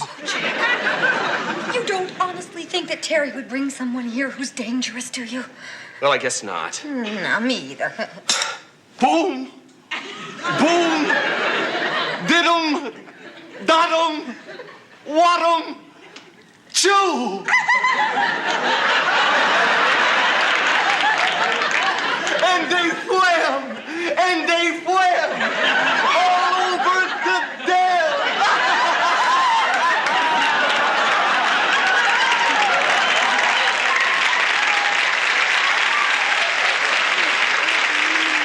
I'll show her clean! Well, I'm ready. Oh, so am I. No, you're not. Why not?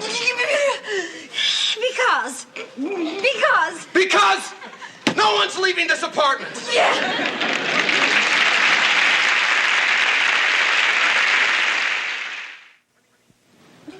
I mean, Tom. You're pushing off so soon. We've hardly had a chance to get to know each other, hardly. Jack, we can do that some other time. No. See, Terry, Jack has made this really scrumptious dinner. He made Salad. salad as only Jack can make it. So why don't you two just hang around here and have dinner with us? When we can eat at the Sea Cliff? Oh, thanks anyway. Come on, Un Joe. momento, excusez-moi. Did you say the Sea Cliff? I hope you remember to make reservations. Oh, I forgot all about that. What a shame. You'll just have to stay here. Oh, it's no problem. I never make reservations. Well, then how do you get in? Well, I just say I'm a doctor. It always works. Oh. Let me help you with your wrap. My God, Jack. Now he thinks he's a doctor. Next thing he'll think he's Napoleon. Say, Terry, you got a second? Folks, if I don't eat pretty soon, I'm gonna go berserk. Hang on. You can't leave. We haven't finished playing your dog game. My dog game? Sure. I'll be a schnauzer and you be a cocker. Here we go. Does he do this often? Please just ignore him. No, it's best in these cases just to play along.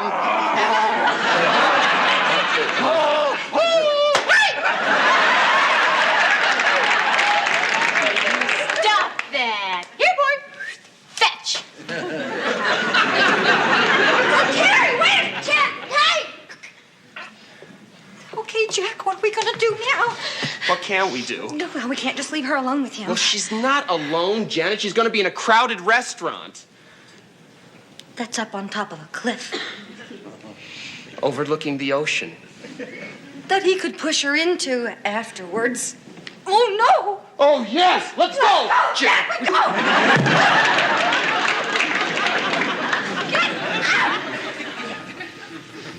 You know, I don't think that you're being fair about Jack. Well, I'm not saying it wasn't a good imitation.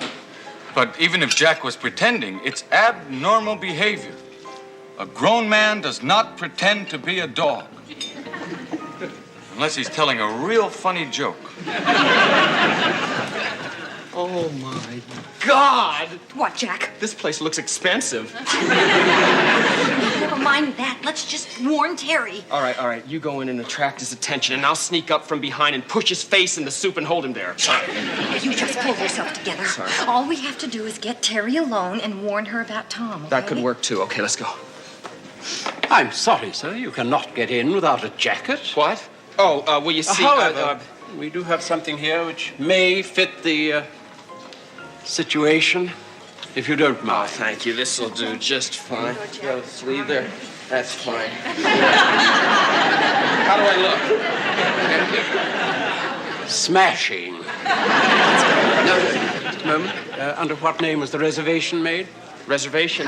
We don't have a reservation. Well, then you cannot get in. Yeah, but we have to get into this restaurant. Yeah, this is a matter of life and death. Oh, well, in that case, I can fit you in 8:30 next Tuesday. No, sir, I have to get in there right now. One of my patients is in there. You are a doctor? I'm a psychiatrist, and the man in there is very, very disturbed. He could be dangerous. Oh, why don't you say so? This way, please. Yeah. Ah! There he is! Oh, Janet, he's got that killer gleam in his eyes. We gotta get Terry out of there right now. Okay, Come on. Jack. Out! Here. Sir, excuse me. I have to get in there. The man is a psycho. Ridiculous. That man is Dr. Miller, the psychiatrist. Oh, come on! Who you gonna believe, him or me? Anybody can tell you he's a psychiatrist. I just did. Why don't you go and dine at a taco stand? Don't you understand? There is a lunatic in your restaurant. I quite agree. Listen, if you don't let us in there, you're going to be in big trouble. Will you please leave? Do you want me to tell everyone that your filet mignon is horse meat? You wouldn't dare. Horse meat in the Philly! No. Philly mignon! Please. Philly mignon! Horse meat! I will get Dr. Miller. Thank you very much. Okay, Jack, you try and keep Tom calm. I will go and get the police. Hurry, Janet. Okay. There is a very disturbed young man out front. Do you think you could help us? Oh, certainly. I'll be right back. Would you excuse us this way?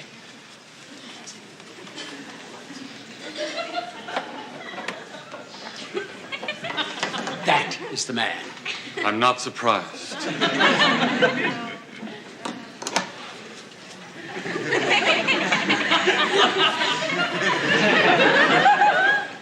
Hello, Jack.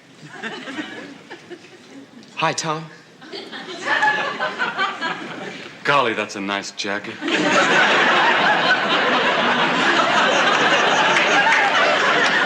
Thanks, Tom.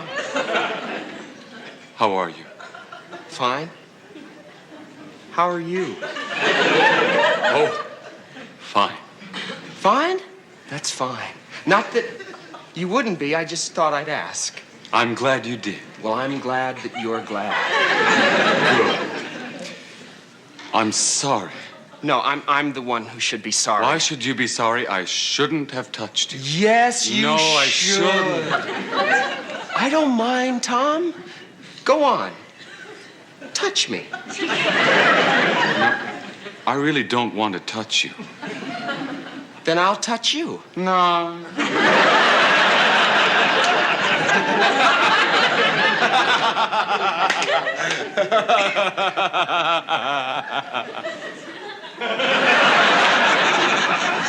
Is anything wrong, Tom? Why do you ask, Jack? No reason, Tom. Isn't that silly? You're fine. And so are you, believe me. I'm fine. So fine. Here, just down these steps. Yeah, right here. That's him, officer! Take him! Him? Yeah, he's wigged out a wacko. He is definitely on his way to Flake City. Trust me, he barks like a dog. Oh, I get it. He's the one. Saying, this guy does bark like a dog. First he went whoa, whoa, whoa, grr, grr, grr, grr, grr, and then he went boom, boom, did him, wad him, chew. Huh? Yeah, with a cheese knife. Oh, I get it. She's the one. Officer, this entire matter can be straightened out. Yes, Tom, show the policeman. Woof, woof, woof. Woof, woof, woof, woof, woof, woof. Come on, dip-wham, all over the dam. How about a police dog? We just sit down and discuss this rationally. Oh, don't worry. We will. Down at the psycho ward. Come on, you two. Wait. I'm not crazy, and neither is he. No? Well, if you're not the one and he's not the one, then where is the loony? Looney? Looney?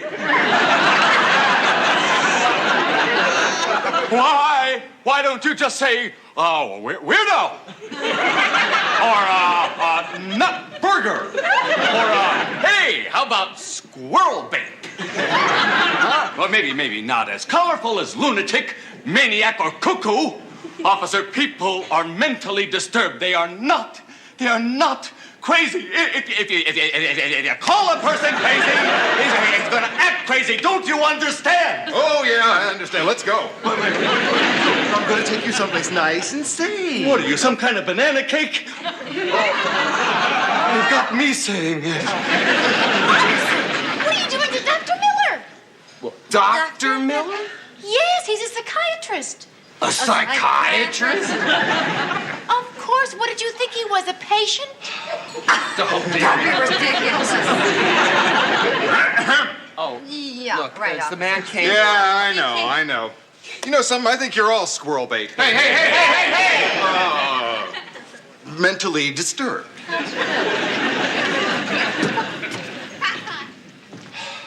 You know, Janet, I just learned something.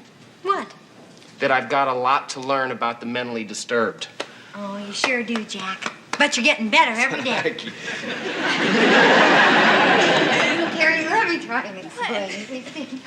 You know, I gotta tell you that I never would have guessed in a million years that you were a psychiatrist.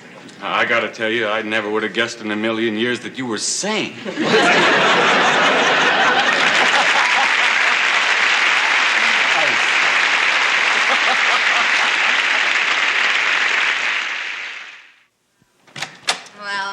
I do feel sorry for Dr. Miller. I mean, can you imagine having to go back to the psychiatric ward just so you could get some peace and quiet? How could you have thought he was a patient anyway? Come on, Terry. All the evidence pointed to that. The boom, boom, dottum, dottums, then the whoa, rah, rah, rah, rah.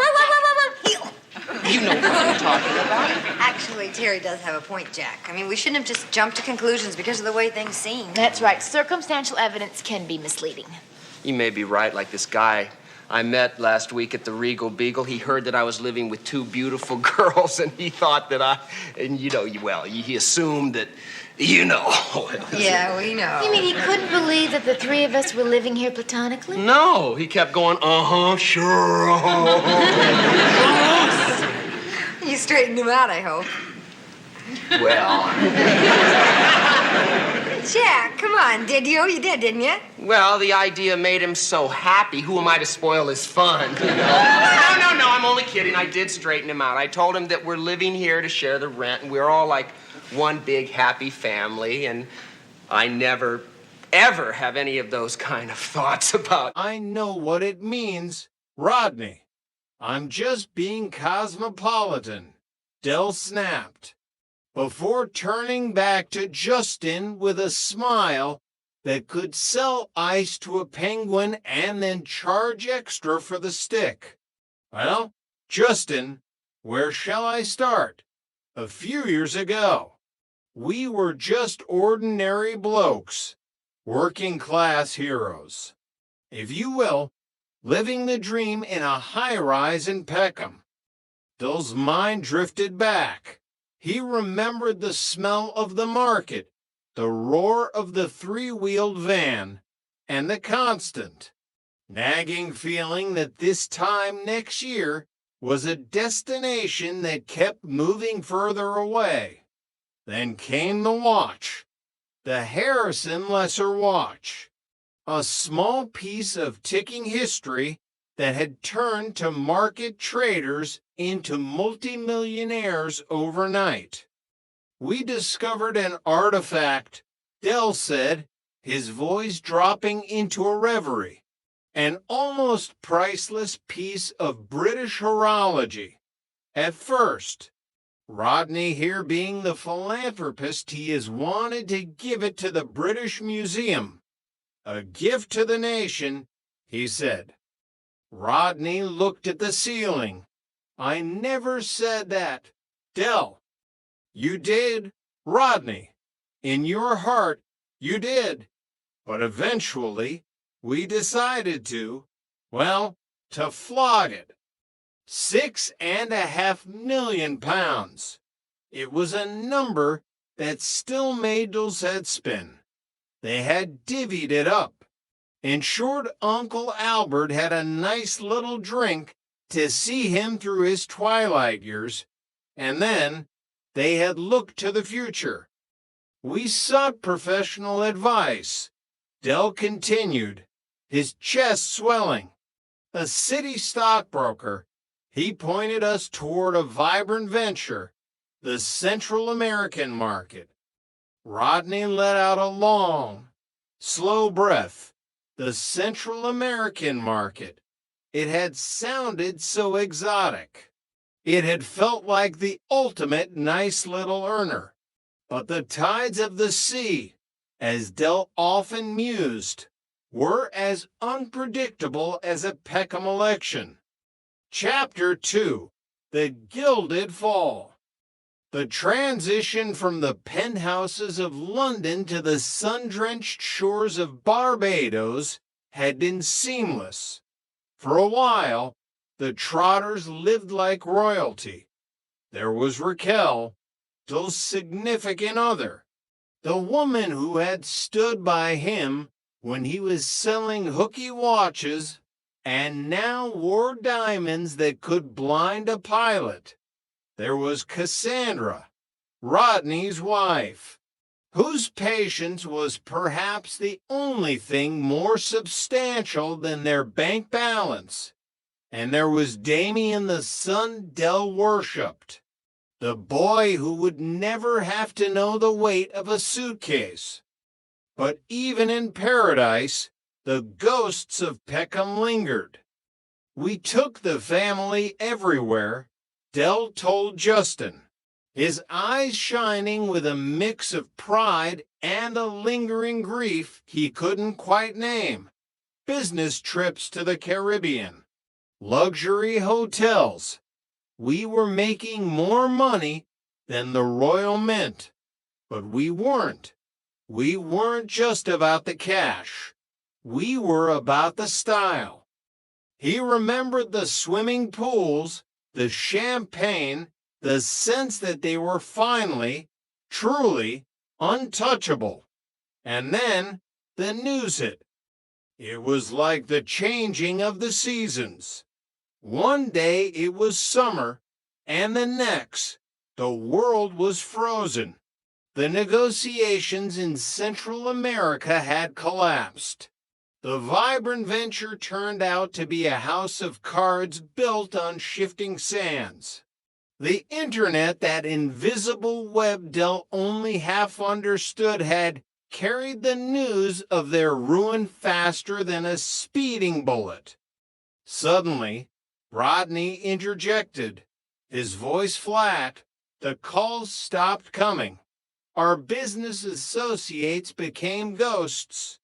We were in a financial wilderness. They had paid for their last luxury hotel on a credit card that was withdrawn before the ink on the receipt was dry. They had returned to London not in a private jet, but in a scramble of desperation. But we had friends, Del said, his voice regaining some of its gravelly strength. Good people. Mike Fisher, the landlord of the Nag's Head. He put his life savings into our venture, remortgaged the pub. Justin's eyebrows rose. And where is Mr. Fisher now? Del's face fell. He's in the nick, awaiting trial. The fraud squad thinks he tried to embezzle the brewery to cover his losses. But he's innocent. Justin never was a man more innocent. He's just a victim of circumstance, like us. Chapter 3. The Witness for the Prosecution. In the hallway outside the courtroom, the air was thick with the scent of cheap cologne and nervousness. Denzel, a man whose constitution was built for the quiet life, was pacing a hole in the linoleum. Sit down, Denzel. Uncle Albert growled from his seat. Albert looked every bit the ancient mariner, his white beard a testament to decades of salty air and wartime sagas. You're wearing the marble out. I can't, Albert. I've never been a character witness before, Denzel stammered. What if I say the wrong thing? What if they find out about that time in 80 for with the van? You're not the one on trial, Trigger said, appearing from the shadows with his usual vacant stare. Trigger was a man who seemed to exist in a different time zone, possibly a different dimension altogether. I'm the one with the most to worry about. I'm managing the Nag's Head while Mike's away. What if they think his fiddles are my fiddles? Just tell the truth, Trig, Albert advised. Trigger nodded solemnly. I'm going to tell them I hear voices. No, Trig, Denzel cried. You're a character witness. You're supposed to make them look good. I do hear voices, Trigger insisted. Mainly my own, but they're very convincing. Inside the courtroom, Dell and Rodney stood before the bench, the weight of the inland revenue pressing down on them like a physical force. The houses were gone. The peacocks Dell had bought for his estate had probably been repossessed by a very confused bailiff. They were back where they started, Nelson Mandela House. The court's decision was swift. Dell was declared bankrupt. Rodney was exonerated of responsibility mostly because the court viewed him as an administrative bystander, but the debt remained. £48,754. Plus interest. Don't worry, sweetheart, Dell told Raquel that night as they sat in the familiar, cramped kitchen of the flat. I've worked it all out. I'm a trader. I've been trading since I was 12. I could sell rice to the Chinese. The firm's liquidated, Dell, Rodney said, looking at his brother with a mixture of pity and annoyance. You're disqualified from running a company. Those eyes twinkled. The old spark. Exactly. I'm disqualified. But you aren't, are you?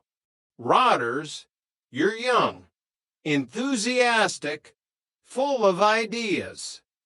Rodney paused, a piece of toast halfway to his mouth. What are you saying? Trotter's independent traders, under new management. Managing director, Rodney Trotter. I'll just be the consultant, the power behind the throne, the Richelieu to your Louis XIV. Rodney's chest puffed out just a fraction. Managing director, I suppose. Legally, there's nothing to stop me. It's a brilliant idea, Rodney. Argent, competent, as they say in Canada. Chapter 4, The Last Voyage of the Ancient Mariner. The news of Uncle Albert's passing had come with the suddenness of a winter gale. He had been living in sin with Elsie Partridge down on the coast, enjoying a retirement filled with cognac and the retelling of his wartime adventures to anyone who couldn't run fast enough. The funeral was a somber affair, or it should have been. Dell, Rodney, and the family stood by the graveside in a cemetery they barely recognized. The wind whipped around them. I feel bad, Dell whispered to Raquel, leaving him here while we were off globe-trotting. I wish we'd taken him to Barbados. We asked Dell, Rodney reminded him. He didn't have a passport. The man had been around the Cape of Good Hope 20 times, but couldn't get past Heathrow security. They watched as a man named Roland, claiming to be Albert's nephew, approached. He spoke of Albert with a bitterness that set those teeth on edge. Never bloody stopped, did he? Roland sneered. All those wartime sagas. John Wayne stuff. To hear him go on, you'd think he won the war by himself. Dole's eyes narrowed. He stepped forward, his voice low and dangerous. You've got to remember, Roland, that a lot of blokes lost their lives for our liberty, just so that 50 years later, brats like you would have the freedom to knock them. You want to take this outside? Dad, calm down. Damien pulled at his sleeve. The hearse is here, someone whispered. As the coffin was lowered, Damien looked up. Is that a Spitfire, Dad? Dell looked up. Then he looked at the name on the headstone next to them. Then he looked at the mourners across the way. Rodney, Dell hissed, we're at the wrong funeral. What? This isn't Albert. This is a bloke called Bunny Warren. He was in the RAF. They scrambled away, a chaotic blur of black coats and embarrassed apologies, leaving the RAF veteran to his final rest. It was a mistake Albert would have loved. He always did enjoy a bit of a mix-up at sea. Chapter 5, The Gold Rush. The debt to the Inland Revenue loomed like a dark cloud over Nelson Mandela House. Dell needed a miracle. He needed a big win. And as he sat in front of the television, watching Jonathan Ross host the latest hit game show, Gold Rush, he saw his path. I'm going on it, Dell announced. I'm going to win the $100 grand. Dell, you thought the potato was introduced to England by King Edward, Cassandra pointed out. I didn't hear the question properly. I was distracted by his tie. Despite the skepticism, Dell made it. He found himself standing under the bright studio lights facing Jonathan Ross. He looked out into the audience, seeing Raquel and Damien cheering him on. He sailed through the early rounds. Kilimanjaro. Any idiot knew that. The state President Kennedy was born in. He used a shot in the dark and guessed Florida. He was wrong, it was Texas, but he was still in the game. Then came the 50,000-pound question. Which classical guitarist wrote the opera The Child and The Enchantment? Jonathan Ross asked, was it Ravel, Segovia, or Rodrigo? Dell froze. He looked at the options. He felt the sweat pricking at his hairline. He needed his SOS. He needed the one person he could always rely on for a bit of book learning. I'll call my brother, Rodney, Dell said. The phone rang in the flat. Rodney, currently dressed as a Roman gladiator for a fantasy therapy session with Cassandra, who was dressed as a policewoman, answered the phone. Hello, Rodney, it's Jonathan Ross. Oh, piss off, Mickey Pears. Rodney snapped before realizing it actually was the BBC. The question was relayed. Rodney, the man with the GCEs, the man who had read The Guardian at least twice, didn't hesitate. It's Ravel. Del, 100%. You heard the man. Del shouted to the studio. It's Ravel. I know my classics. The silence that followed was agonizing. Jonathan Ross looked at Del with a pitying expression. I'm afraid it was Segovia. Rodney was wrong. Dole's world collapsed. He had been so close. He had felt the gold in his hands.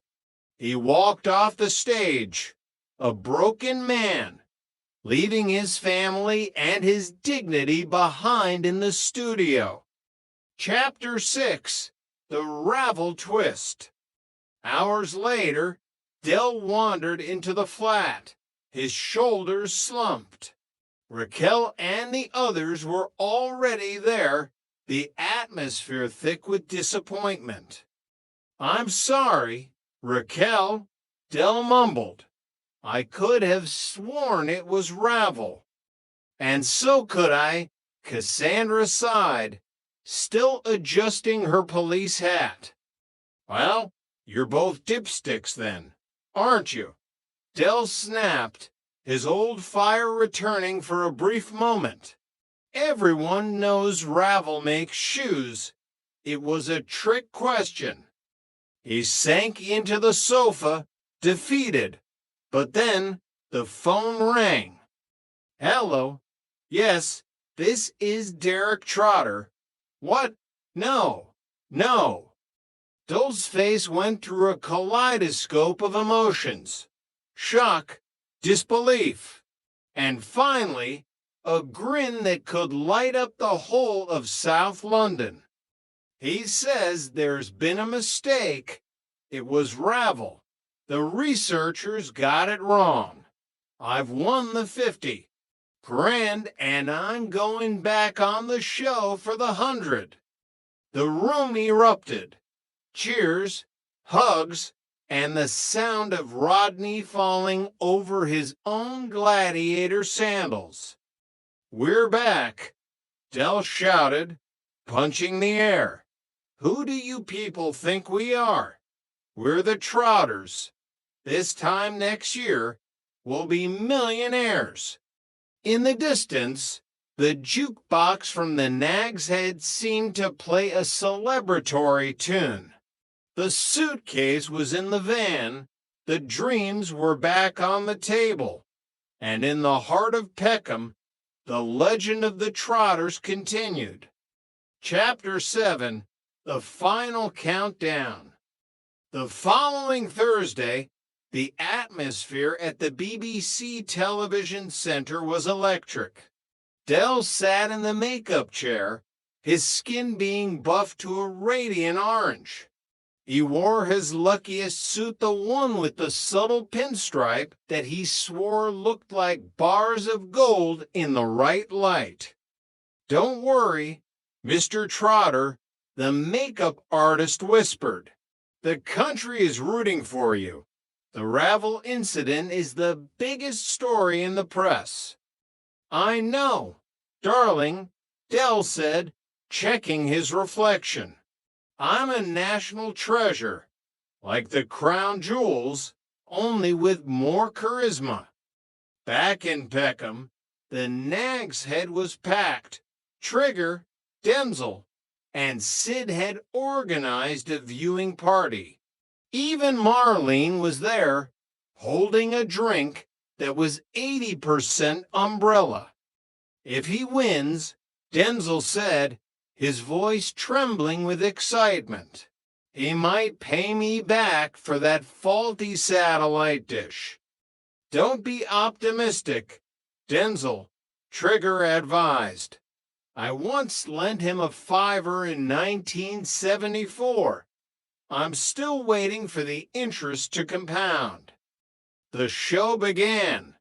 Jonathan Ross looked more fashionable than ever, and the audience went wild as Del walked out. The questions were harder now.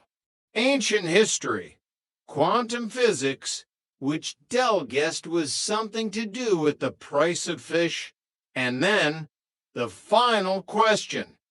The gold lights swirled. The music reached a crescendo. For 100,000 pounds, Derek, Jonathan began, his voice dropping to a whisper. Which 18th century explorer discovered the Hawaiian Islands? Dole's mind went blank. He looked at the choices. Captain Cook, Christopher Columbus, or Sir Francis Drake. He felt the ghost of Uncle Albert whispering in his ear something about the Pacific, something about a bad batch of rum. He thought of Rodney.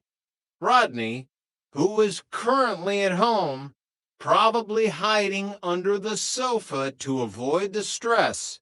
He thought of Raquel and Damien.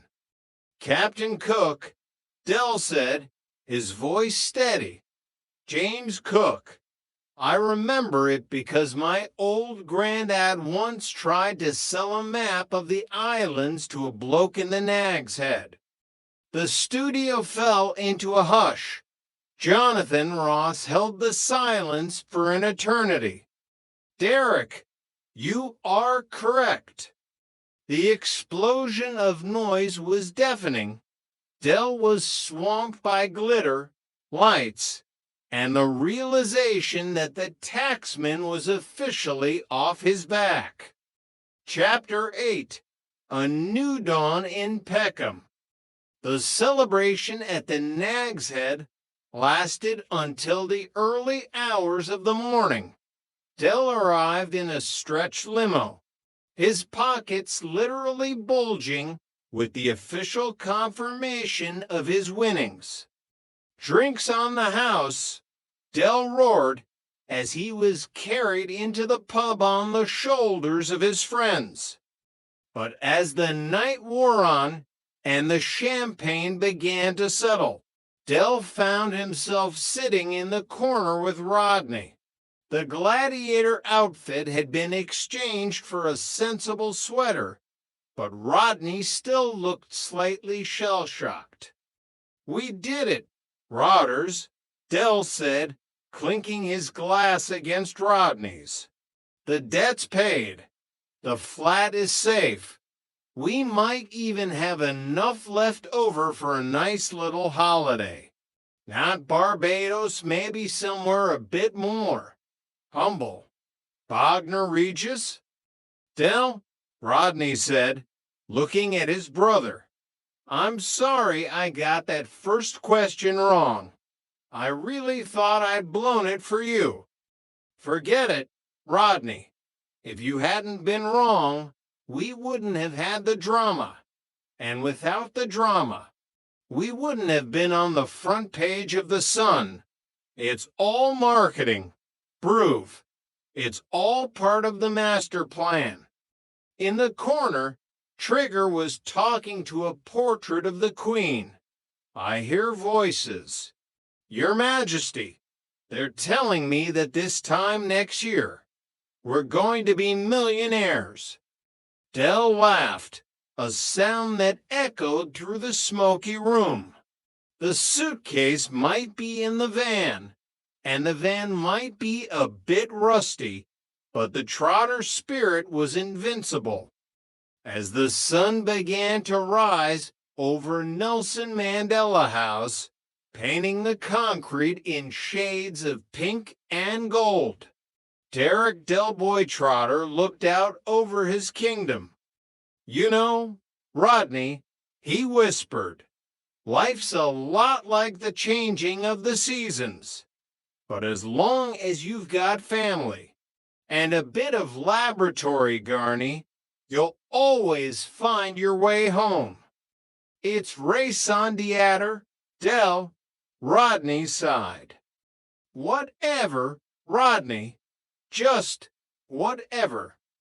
As Dell always said, mange tout. Chapter 9, The Morning After the Gold. The hangover that greeted Derek Trotter the following morning was not merely a physical presence, It was a philosophical statement. It throbbed in rhythm with the dripping of the kitchen tap, a steady drip thud that felt like a tiny taxman hammering on the inside of his skull. Del sat at the small kitchen table, clutching a mug of tea that was more sugar than leaf. Opposite him, Raquel was already dressed, looking remarkably composed given the quantity of celebratory baby hymn she had consumed. The check won't clear for 3 days. Del, she said softly, placing a plate of burnt toast in front of him. 3 days, Del croaked, his voice sounding like it had been dragged through a gravel pit.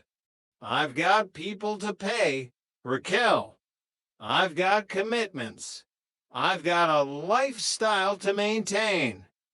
You've got a bankrupt status to resolve, she reminded him. The court needs to see that money before you start buying any more peacocks. Del winced at the memory of the peacocks. They had been particularly loud in the mornings. All right, but once the revenue is settled, we're back in business. I've already been thinking.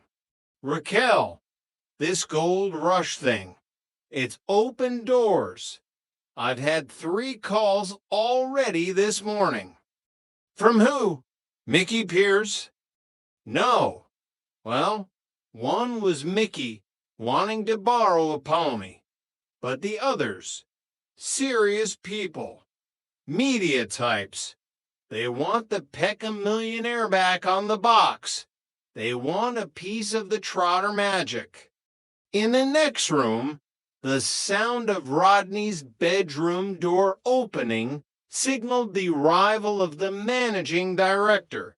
Rodney appeared in the kitchen, looking as though he had been bleached. His hair was a chaotic nest, and his eyes were Tourette slits. Never again, Rodney groaned, collapsing into a chair.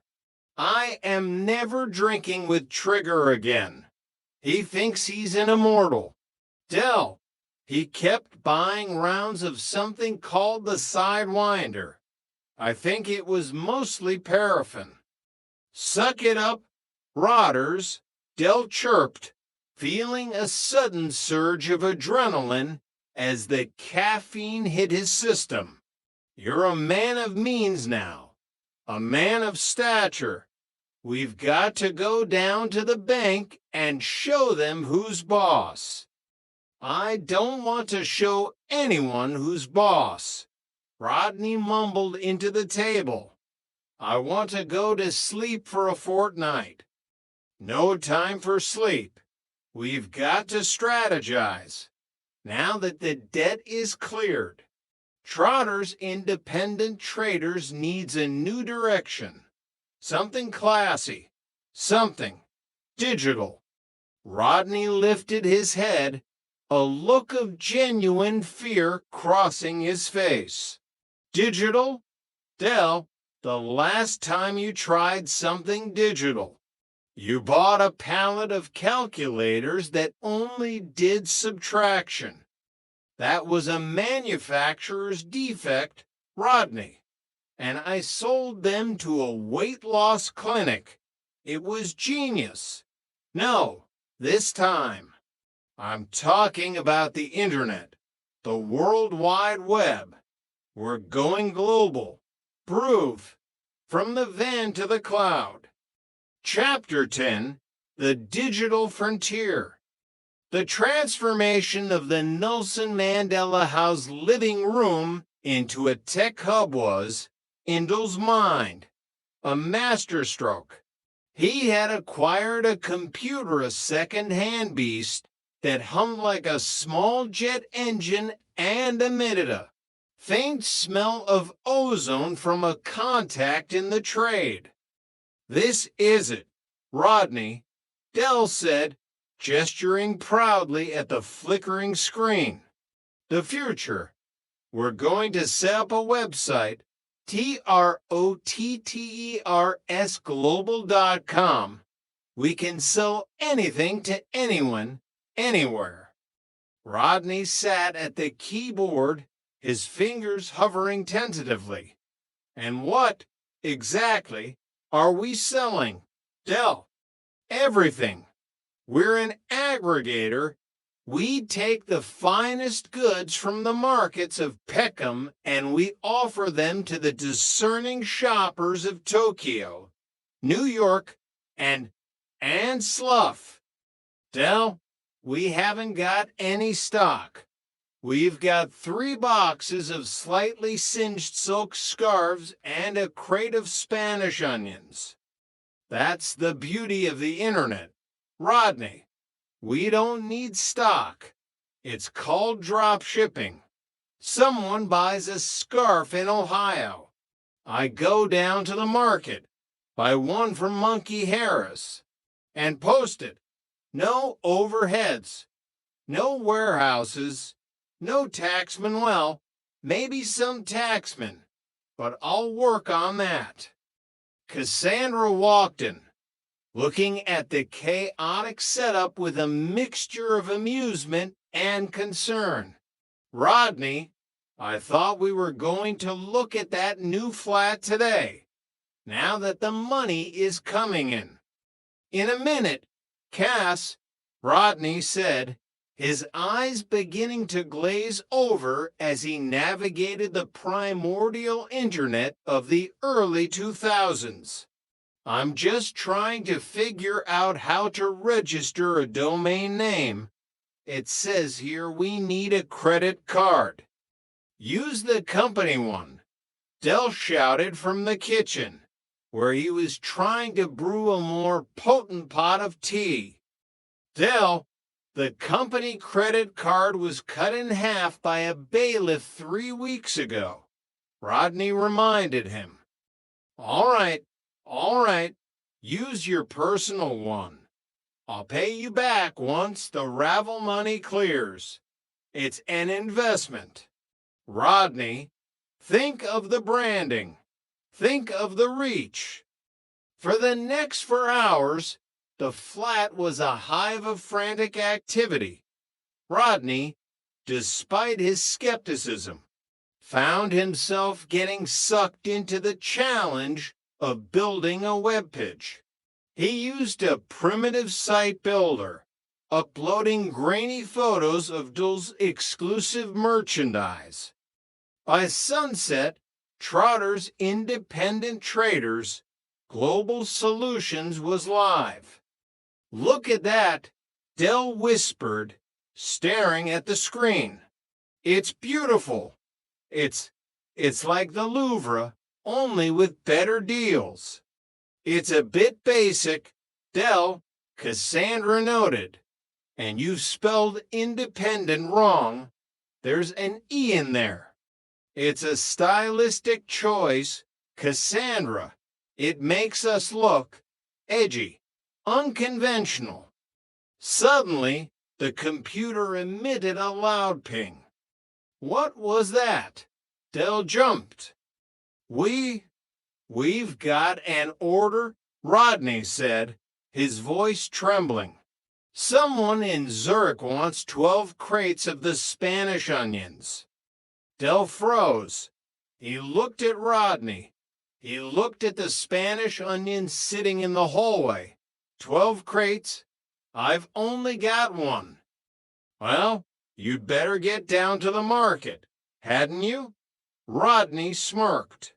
The global market waits for no man. Managing Director. Chapter 11, The Swiss Onion Crisis. The following 48 hours were a blur of frantic negotiations, heavy lifting, and the sudden realization that international shipping was significantly more complicated than a trip in the Capri. Del spent the morning hounding every trader in South London for Spanish onions. By midday, He had secured the 12 crates, though several of the onions looked suspiciously like they had seen better days and possibly better decades. "We need to pack them, Rodney," Dell shouted as they stood in the tiny hallway of the flat, surrounded by the pungent aroma of thousands of alliums, international standards, bubble wrap, cardboard, fragile stickers. "Dell, the shipping costs to Zurich are going to be more than the profit on the onions," Rodney pointed out, holding a calculator and looking increasingly distressed. "Nonsense. We'll use the economy route. I know a bloke who drives a refrigerated truck to the continent. He'll take them for a few crates of beer and a promise of future business." "And what about the customs forms?" Cassandra asked, stepping over a crate of onions as she returned from work. "You can't just send 12 crates of vegetables across borders without documentation." Dell waved a hand dismissively. "Documentation is just paper. Cassandra, it's a formality. I'll write office supplies on the box. Who's going to check?" "The Swiss customs authorities. Dell, they're famous for checking things. That's why their watches are so good," Rodney yelled. Despite the warnings, the onions were packed, labeled, and loaded into the back of a very suspicious-looking white van driven by a man known only as Blinky. Zurich, Blinky, straight to the heart of the banking district, Dell instructed, patting the side of the van. "You're sure about this, Dell?" Blinky asked, squinting through a cloud of cigarette smoke. "The air conditioning in the back is a bit temperamental. It'll be fine. It's a short trip. The onions like the cold. It keeps them crisp." 3 days later, the Swiss onion crisis reached its inevitable conclusion. Dell received a phone call from a very angry and very tearful restaurant owner in Zurich. He says their soup, Dell, Rodney translated as Dell listened to the frantic German shouting on the other end. He says the van broke down in a heat wave in northern France. The onions didn't just crisp up, they fermented. He says the smell was so bad the local gendarmerie evacuated a service station. Dell slumped into his chair. Fermented. They were supposed to be gourmet. He's demanding a refund, plus damages for emotional distress and the cost of the industrial cleaning of his loading dock. A refund? But I've already spent the money on that new suit. Raquel walked in, holding a letter from the bank. Dell, the gold rush check has cleared. But there's a problem. A problem? What problem? It's legal tender. The Inland Revenue has placed a protective lien on the account.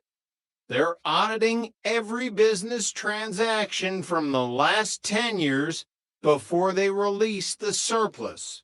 And they've seen the website, Dell.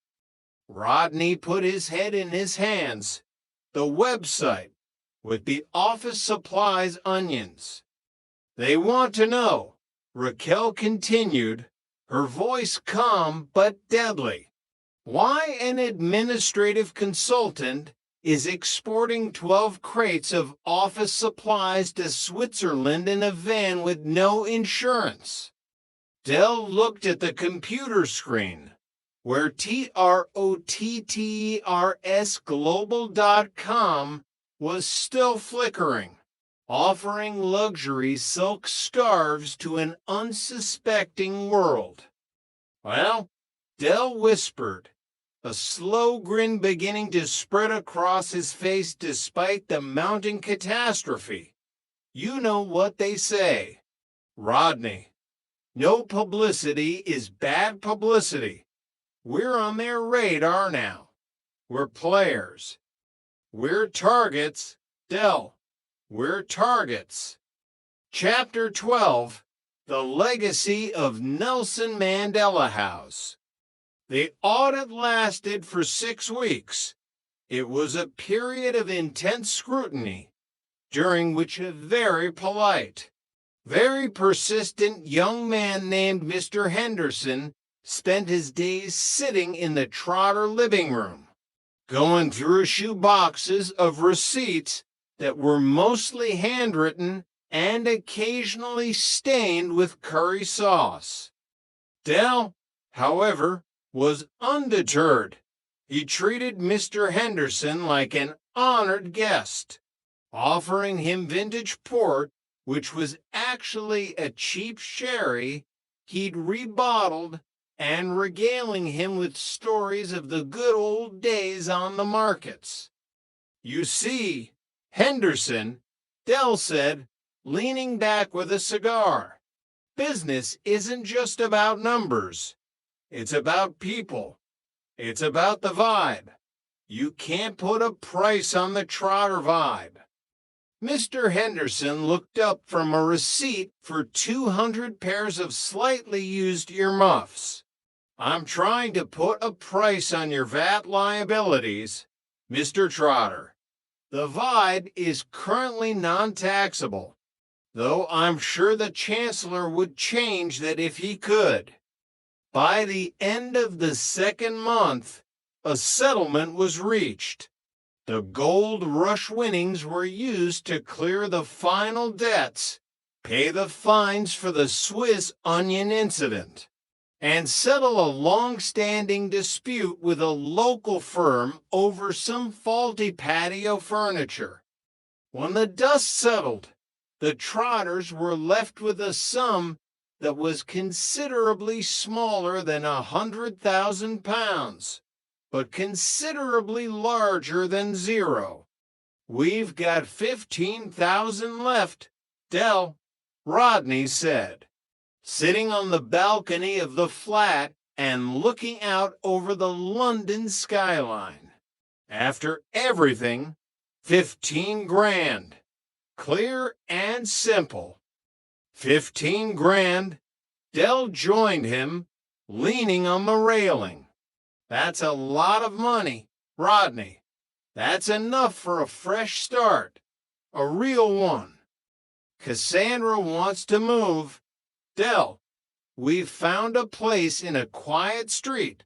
No elevators, no graffiti, just a garden and a front door that actually locks. Dell was silent for a moment. He looked back into the flat, where Raquel was playing with Damien. He thought of his mother, his grandfather, and Uncle Albert. He thought of the suitcase and the 3-wheeled van. You should go, Rodney, Dell said softly. You and Cassandra, you deserve the quiet life. You're the brains of the operation, but you were never meant for the hustle. Not really. Rodney looked at his brother, surprised by the sudden sincerity. And what about you? Dell, what are you going to do? Dell grinned, the old twinkle back in his eyes. Me? I'm staying right here. Nelson Mandela House is my manor. And besides, I've had an idea. Oh, God, here we go. No, listen, it's brilliant. I was talking to a bloke in the pub. He's got a warehouse full of these new things. Electric scooters. They're going to be huge. Rodney, everyone's going to want one. We can brand them Trotter-Trons. Rodney sighed, but there was a smile playing at the corners of his mouth. He knew he could never really leave the world of Derek Trotter behind. No matter where he lived, the nice little earner would always be just a phone call away. "You're a nightmare, Del," Rodney said, standing up and heading back inside. "I'm a legend, Rodney. A legend. Now, where's the computer? We need to update the website. Trotter-Trons, the future of urban mobility." As the sun set over Peckham, the yellow van sat in the parking lot below, its engine cooling after a long day of logistics. In the flat above, the sounds of laughter, shouting, and the hum of a second-hand computer filled the air. The Trotter legacy wasn't about the millions they had lost or the thousands they had won. It was about the hustle, the hope, and the unbreakable bond of a family that refused to stay down. And as long as there was a market to be conquered and a contact to be made, the world would always know the name Trotter. "Rodney," Del's voice echoed through the hallway. "What now, Del? Have you got a screwdriver? I think I can get this scooter to go faster if I bypass the safety switch."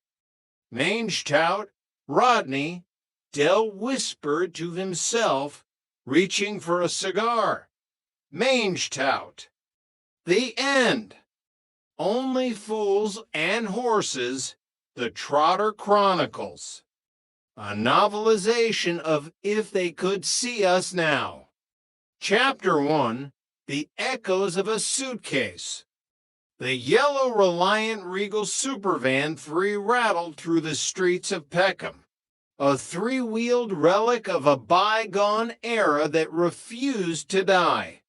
Inside, the air smelled of stale cigars, knockoff perfume, and the faint, lingering hope of a man who believed that this time next year we'll be millionaires, even though, technically, they had already been millionaires and lost it all.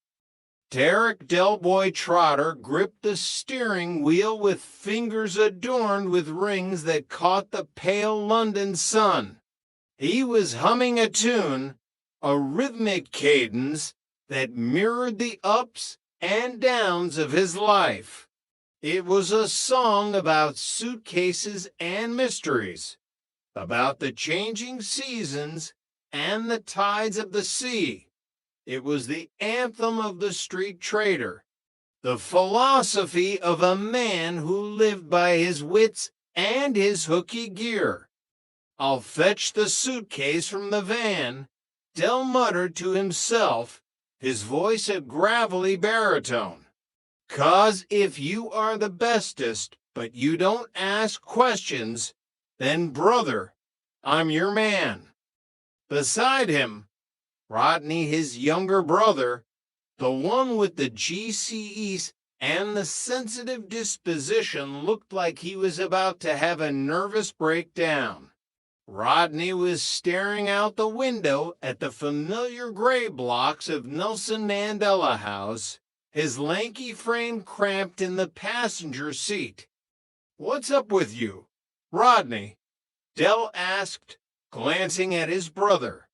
"You look like a dog that's just realized the cat's got the house keys." "I'm a bit nervous, that's all," Rodney replied, his voice thin. "I mean, this bloke we're going to see, this Justin, he's a documentary filmmaker." "Del, a professional. He's not going to be asking me anything about my private life, is he? My marriage? My problems? Dell gave a dismissive wave of a gold-clad hand. Of course he ain't. We're not that private, are we? I mean, everyone in the Nag's Head knows your business. He's not going to want to know about you and Cassandra's little hiccups in the bedroom department. Rodney stiffened. What hiccups? Me and Cassandra haven't got any problems. And I told you that in confidence, Dell, strict confidence. All right. Keep your hair on. Dell chuckled. I'm not going to be telling him about jiffins and things.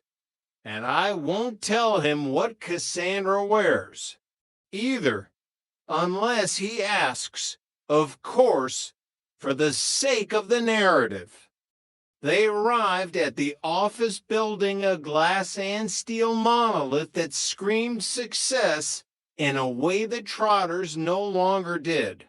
They were here to tell their story, the rise, the fall, and the inevitable restructuring. Chapter 2, The Race on the Adder. The office of Justin, the filmmaker, was sterile, minimalist, and terrifyingly modern. Justin himself sat behind a desk that probably cost more than Dell's entire inventory of digital watches. Sorry to keep you waiting, Justin said, not looking particularly sorry. It's been a particularly busy morning. Now, I've got all the basic details about your business career, etc. But what I'd like to do is to get an insight into the real you, how you started, how you became so successful, but more importantly, your lives and your race on the adder. Dell leaned forward, his eyes lighting up.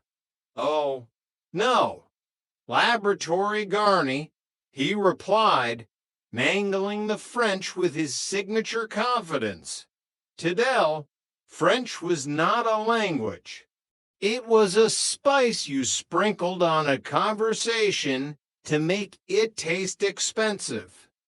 Justin blinked, momentarily stunned by the linguistic assault. Right, so, in your own words and in your own time.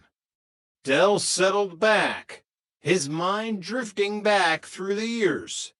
The memories were vivid, the smell of the ocean, the sound of champagne corks popping, the weight of a thick wallet in his breast pocket.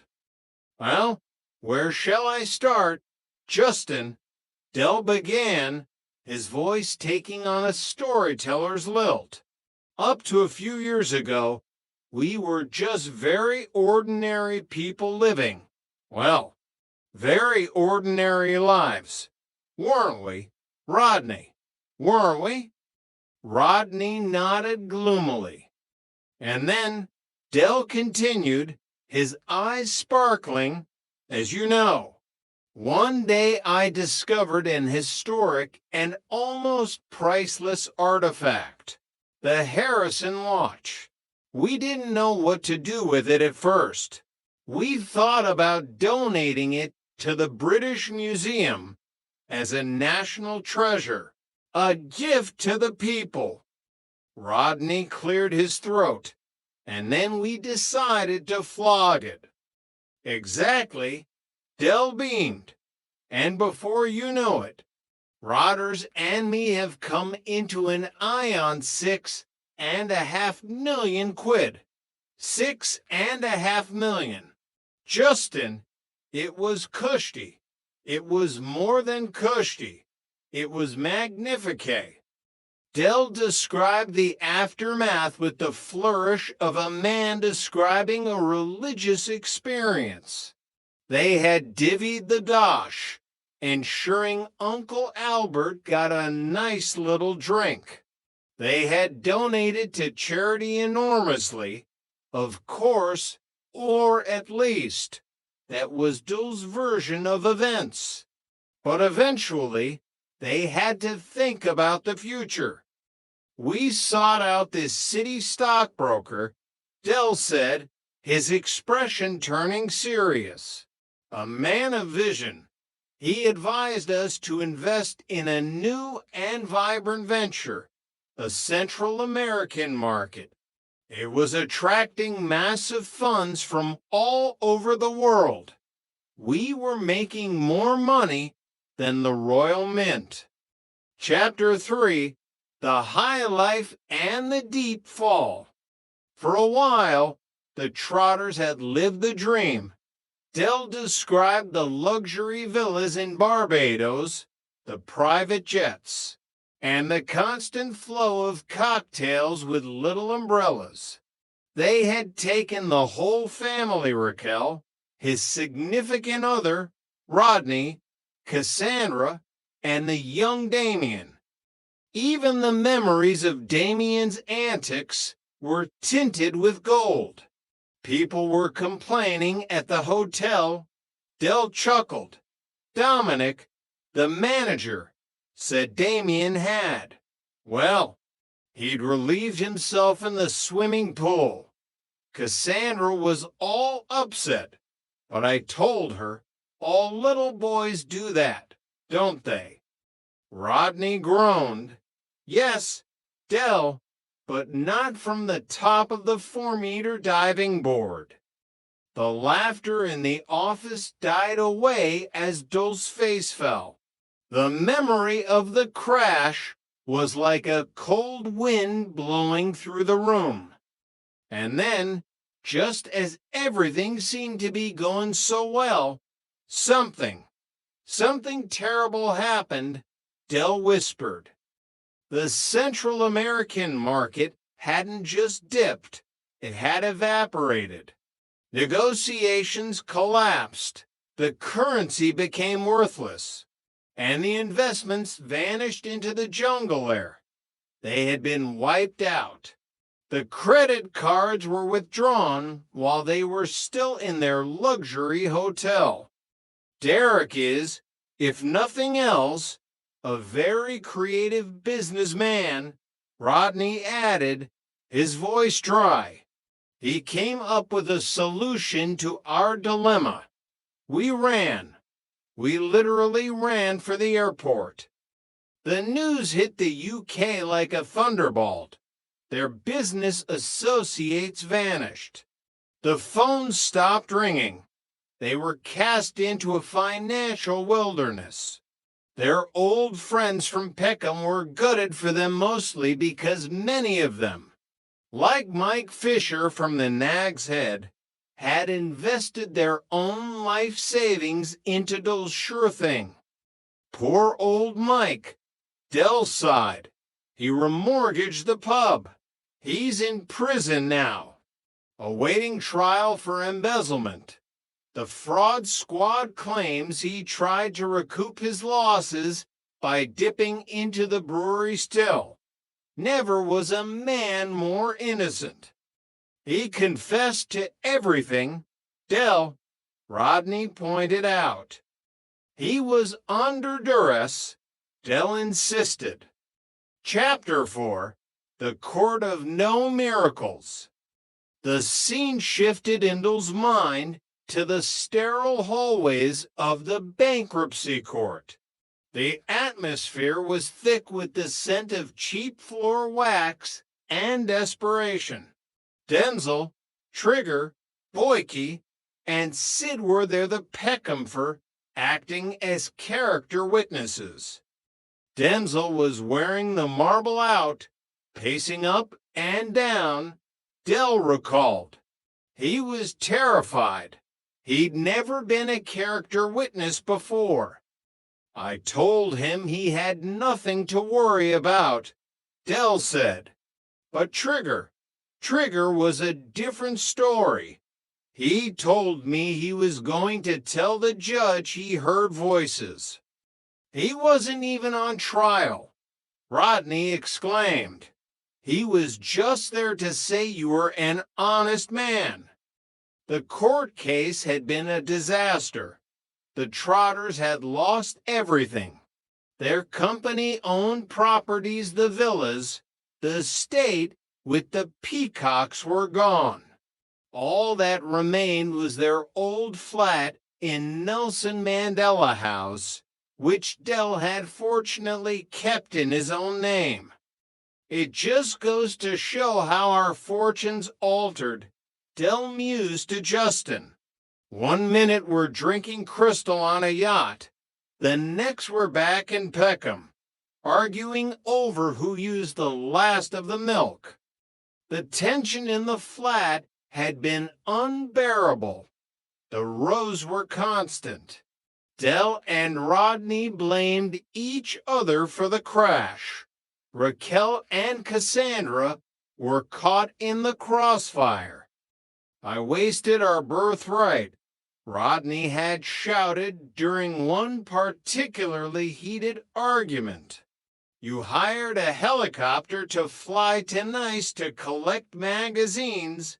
Dell, a helicopter. I'm a big man. I've got broad shoulders, Dell had replied with his usual bravado. The buck stops here, even though it was your fault, Rodney. How was it my fault? You were the director of administration. You organized the Christmas parties. They were about as exciting as a Buddhist's hen night. Chapter 5. A final farewell to the ancient mariner. In the midst of their financial ruin, a greater tragedy struck. Uncle Albert, the man of 1,000 wartime stories. The man who had been sunk in more ships than most people had seen passed away. The funeral was a somber affair, but in true Trotter fashion, it was laced with absurdity.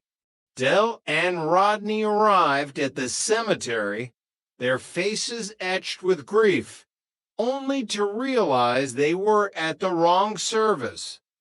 We saw a coffin, we saw a group of mourners, we assumed it was Albert, Dell explained, his voice trembling slightly. I even gave a speech about his wartime sagas. I told them how he'd won the war single-handedly. The deceased's name was Bunny Warren, Rodney said softly. He was in the RAF. We were standing there crying over a complete stranger while Albert was being buried 3 plots over. The loss of Albert felt like the end of an era. He was the last link to their grandfather, a constant presence in the flat, snoring on the sofa or boring them with tales of the Battle of the Baltic. I wish we'd taken him to Barbados, Dell sighed. He never had a passport. Though, the ancient mariner, who'd been round the world more times than a Russian satellite, and he couldn't get past Heathrow. Chapter 6. The New Management. Back at the flat, the reality of bankruptcy set in. The Inland Revenue was demanding $48,750 for pounds and for pence, plus interest. They'll take the roof, Raquel had cried. They'll take everything. But Delboy wasn't done. He was a trader. He could sell rice to the Chinese. He could sell sand to a desert dweller. He just needed a loophole. I've been disqualified from running a company, Dell told Rodney as they sat in the kitchen, surrounded by piles of unpaid bills. But you haven't. You've got a clean record. You're young, enthusiastic, full of ideas. Rodney looked at him suspiciously. What are you saying, Dell? I'm saying that Trotter's Independent Traders needs a new managing director. Someone with vision. Someone like you. And so, the power dynamic shifted. Rodney became the boss. He sat in the executive chair, which was just the armchair with a cushion added, and Dell became the director of sales. I'm going to be in charge of sales, purchasing, and finance, Rodney announced to the family, trying to sound authoritative. Congratulations, Rodney, Raquel had said, though her eyes were full of doubt. Dell had immediately set to work, consulting for his brother. He even tried to convince Rodney that they could make 100 pounds. Zero by appearing on a new game show called Gold Rush. I can do it, Rodney. I've worked it all out, Dell insisted. I'm a natural for the telly. Chapter 7, The Gold Rush Climax. The studio of Gold Rush was a neon-lit arena of high stakes and higher tension. Jonathan Ross, with his characteristic wit and sharp suits, presided over the chaos. Dell sat on the contestants' podium, sweating under the hot lights. He had navigated the early rounds with a mix of luck and sheer bravado. He'd answered a question about mountains in Africa by guessing Kilimanjaro because any idiot knows that, and Fuji makes cameras. Now, he was facing the 50,000 pounds question. The lights turned gold. The audience held their breath. For 50,000 pounds, Derek, Jonathan Ross said, his voice echoing in the silent studio. Which classical guitarist wrote the opera The Child and The Enchantment? Was it Ravel, Segovia, or Rodrigo? Dole's mind went blank. He thought of Ravel. He thought of shoes. He thought of Segovia. He thought of nothing. I'm going to have to use my SOS. Jonathan, Dell said, his voice cracking. I'm calling my brother, Rodney. The phone rang in the flat at Nelson Mandela House. Rodney, who had been trying to engage in fantasy therapy with Cassandra dressing up as a gladiator while she wore a policewoman's uniform, picked up the phone, thinking it was Mickey Pierce playing a prank. Piss off, Mickey, Rodney shouted into the receiver. Rodney, it's Jonathan Ross. Dole's voice screamed in the background. When Rodney finally realized it was real, he froze. He had seconds to answer. It's Ravel, Dell. I'm 100% sure it's Ravel. Dell turned back to Jonathan Ross, a triumphant smile on his face. It's Ravel, Jonathan. My brother has to GCEs. He knows his classics. The silence that followed was deafening. Derek, that was the wrong answer, Jonathan Ross said softly. It was Segovia. Dole's world collapsed. He had lost the money. He had lost the chance to save the family. He kicked the podium in a fit of rage, sending it toppling over. Chapter 8, The Twist of Fate. Back at the flat, the atmosphere was funereal. Dell sat in the dark, staring at the floor. Rodney was riddled with guilt, unable to look his brother in the eye. "I was so certain," Rodney whispered. "I could have sworn it was Ravel." "Ravel makes shoes, you plonker," Dell snapped. "Everyone knows that." But then the phone rang. It was the producer of Gold Rush. There had been a mistake. A massive, televised, embarrassing mistake. "It was Ravel," Dell shouted, jumping up from his chair. "He says I can take the 50,000 quid and go back on the show."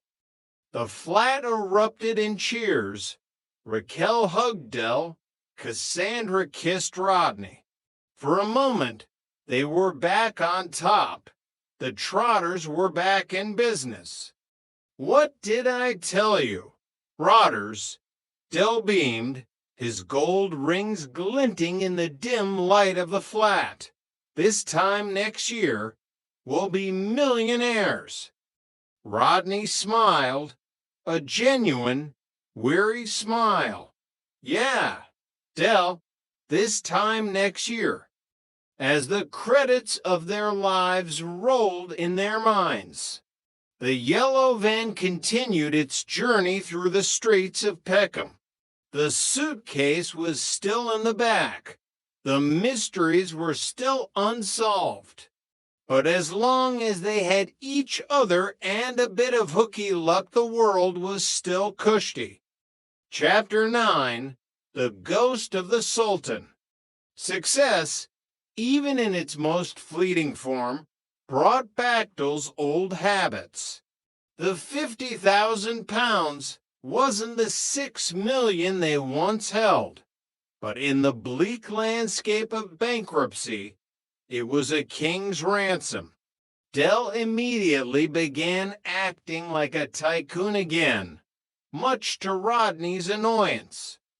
Managing Director Rodney Trotter, Dell would announce every time the phone rang, even if it was just a wrong number or a debt collector. One evening, the phone rang with a particularly persistent tone. Rodney, attempting to embrace his new executive persona, adjusted his tie and picked it up. Trotter's Independent Traders, Managing Director speaking. "How may I be of assistance?" Rodney said, projecting a voice that he hoped sounded like a BBC newsreader. The voice on the other end was deep, gravelly, and heavily accented. "I am wishing to speak with Managing Director. My name is Asif Hazen. I am representative of Sultan of Brunei." Rodney's heart skipped a beat. He looked at Dell, who was busy trying to polish a scratched digital watch with his cuff. "Dell, it's the Sultan of Brunei, or his bloke, anyway." Dell froze, his eyes widening. "The Sultan, Chateauneuf du Pape, C. Rodney, I told you power was an aphrodisiac. He's probably heard about your brilliant leadership. His Highness has advertisement in newspaper," the voice continued. "He would like you to fly to Brunei and be his consultant." Rodney was practically vibrating with excitement. A consultant in Brunei. Well, I'd have to check my diary. Of course, we're very busy with local acquisitions. Dell was whispering frantically in Rodney's ear. "Tell him we need a private jet and a golden bidget." But then the voice cracked. A familiar, high-pitched giggle broke through the regal accent. "And he wants to know where to start his crappy old three-wheeled van on cold mornings. Ha! Had you going there, didn't I, Dave? The silence in the flat was heavy enough to sink a battle cruiser. It was Mickey Pierce. Rodney slammed the phone down, his face turning a shade of red that matched the cheap wine Dell was drinking. I'm going to kill him. I am actually going to murder Mickey Pierce. Don't worry, Rodders, Dell said, trying to suppress his own grin. He's just jealous. When the going gets tough, the tough get going. And the tough don't listen to skinny little gits with fake accents. Chapter 10, Fantasy Therapy and the Roman G-String. While the business side of the Trotter Empire was a roller coaster of fake sultans and real debt, the domestic side was equally chaotic. Cassandra, feeling the strain of their living situation, had suggested fantasy therapy, a way to unload memory baggage by becoming someone else. Memory baggage. Dell had scoffed when he heard about it. I've got baggage, Rodney. It's in the van, and it's full of faulty fire alarms. But for Rodney and Cassandra, it was serious. They had spent an evening writing down their fantasy figures. Cassandra's choice for Rodney had been unexpected. Russell Crowe. Dell asked, peering over Rodney's shoulder as he prepared for the evening. You look more like Spartacus with piles. Rodney was standing in the living room wearing a makeshift toga that looked suspiciously like one of Raquel's old bedsheets. He had leather sandals strapped to his calves and was holding a plastic sword. It's about iconoclastic autosuggestion. Dell, you wouldn't understand, Rodney snapped. Cassandra is going to be a fantasy figure too. We're recreating our mating ritual. I saw you dancing in Monte Carlo once. Dell chuckled. You looked like Billy Elliot with worms. If that's your mating ritual, I'm surprised Damien was ever born. Just then, the door opened and Cassandra walked in. She was dressed as a policewoman, complete with a hat, a baton, and a pair of handcuffs that looked far too professional for a costume shop. Blimey, Dell whispered, his eyes nearly popping out of his head. I thought we were being raided. You nearly gave me a Connery. Cassandra. The evening was meant to be private, but in Nelson Mandela House, privacy was a luxury the Trotters couldn't afford. Between Damien running in to ask for a snack and Dell consulting on the phone with Monkey Harris about a consignment of electronic organizers, the romantic atmosphere was as thin as Rodney's toga. We're going out, Cassandra sighed, grabbing Rodney's arm. We're going to a club, anywhere but here. Very nice, Dell called out as they headed for the door. But watch out for the real police, Rodney. They might arrest you for crimes against fashion. Chapter 11, The Return to the Rainbow Road. The day of the race shoot arrived. Jonathan Ross was surprisingly contrite in person. Or perhaps he was just terrified that Dell might kick another podium. The studio felt different this time, less like a slaughterhouse and more like a second chance at life. Look, Derek, Jonathan said backstage, adjusting his colorful tie. We're incredibly sorry about the ravel confusion. It turns out our researcher had a very confusing afternoon in a shoe shop. Dell, dressed in his finest camel hair coat, waved a dismissive hand. Don't worry about it, Jonathan. Mon Dieu. Mistakes happen. It's the sign of a big man to admit when he's wrong. Now, about that 50 grand. The taping went surprisingly smoothly. Dell took the money. But when it came to the ultimate gold question, the one worth 100,000 pounds, he looked into the cameras, thought about his family, and thought about the taxman waiting at home. I'll tell you what we're going to do, Jonathan, Dell said, his voice dropping into its most persuasive range. We're going to give all the winnings to charity, because that's the kind of people we are. The audience erupted in applause. Rodney, watching from the wings, nearly fainted. He's doing what? Dell, we're bankrupt. But Dell had a plan. He knew that a bankrupt man winning 50,000 pounds would have every penny seized by the Inland Revenue immediately. By donating it, he secured a future appearance fee, a documentary deal with Justin, and a mountain of goodwill that the taxman couldn't touch. Plus, as he whispered to Rodney later, I've already worked out a way to get a tax rebate on the donation. Chapter 12, Managing Director's First Crisis. Back at Nelson Mandela House, Rodney was taking his new role very seriously.